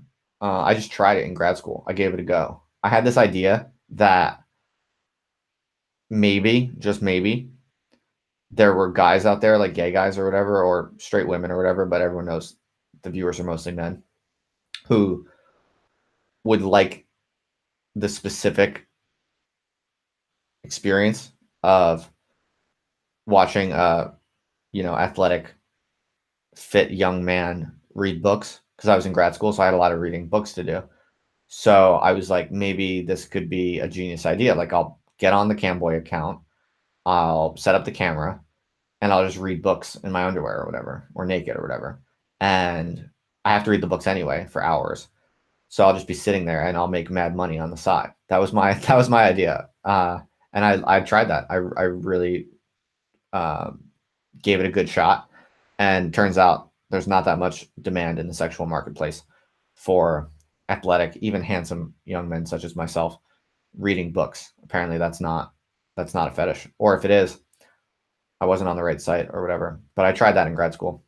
I made like a few dollars, I think, but it was pathetically not worth it. So yeah. And then there's that one time I did sex work. I think I told the story somewhere else. I forget where. I don't feel like telling it right now because I'm tired. And it's a very, very good story. And if I'm going to tell it, I'm going to do it right. But it's a long one. And I'll give you a hint or spoiler. There's no sex proper. There's no like penetration. But I did one time have an experience that I've talked about it elsewhere. I'll talk about it some other time. I should get Jake Paul on. Yeah, okay, that'll be easy. What else we got?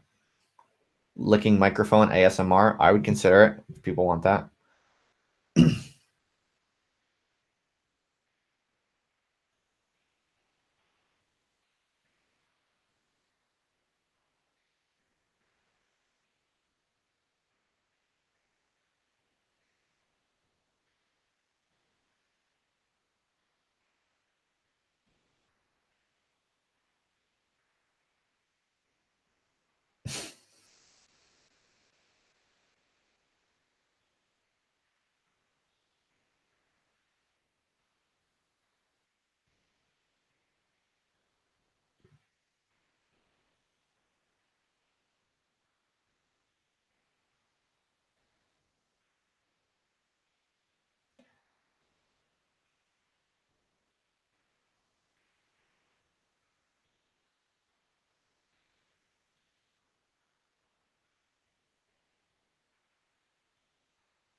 So who is Lucas that everyone's talking about? I don't know who that is. Yeah, I'm not going to show skin. I am employed as an academic. I insist on speaking freely in my own vernacular, but I don't show skin in that way. I'm sorry. Now, if my career in academia ends, then it's no holds barred, and I'm open to proposals. Let's just say.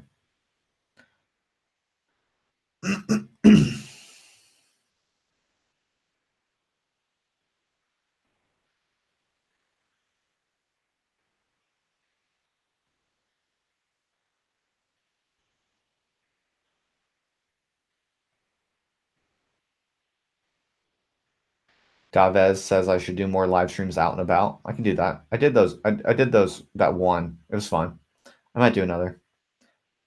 I might do it connected with my SoundCloud rapper debut. Like once my video goes up and it starts going mega viral, like once it gets tweeted by Drake and Post Malone and people, then I'll probably do a live stream as Lil JB or Lil Barclay, whatever I decide on. Maybe Young Barclay decide. And I'll probably do a live stream then while it's going viral, so that Drake and people like that see the live stream then, and they'll subscribe and become regular viewers. That's basically the plan I'm working on.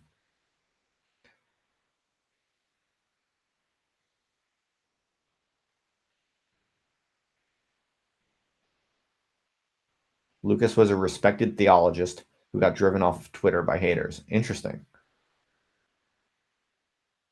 I would look into him.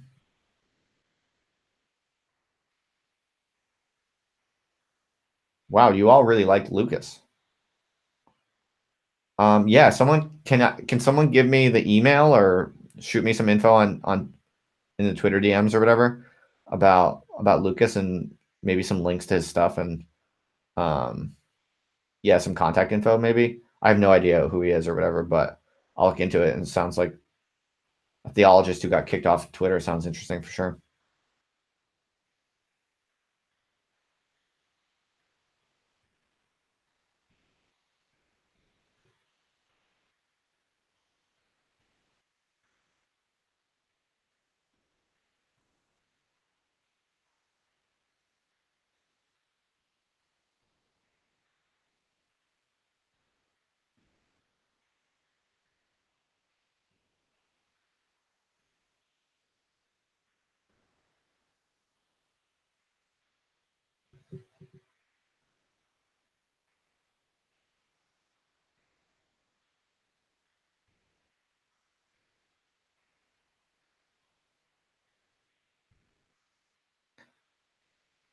That's not the actual email, is it?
All right, folks. I don't see any info forthcoming, so I'm just going to sign off.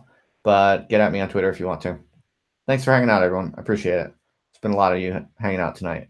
And yeah, it's been fun. All right. I wish you all the best. Good evening, good night, and good luck. Don't do anything I wouldn't do.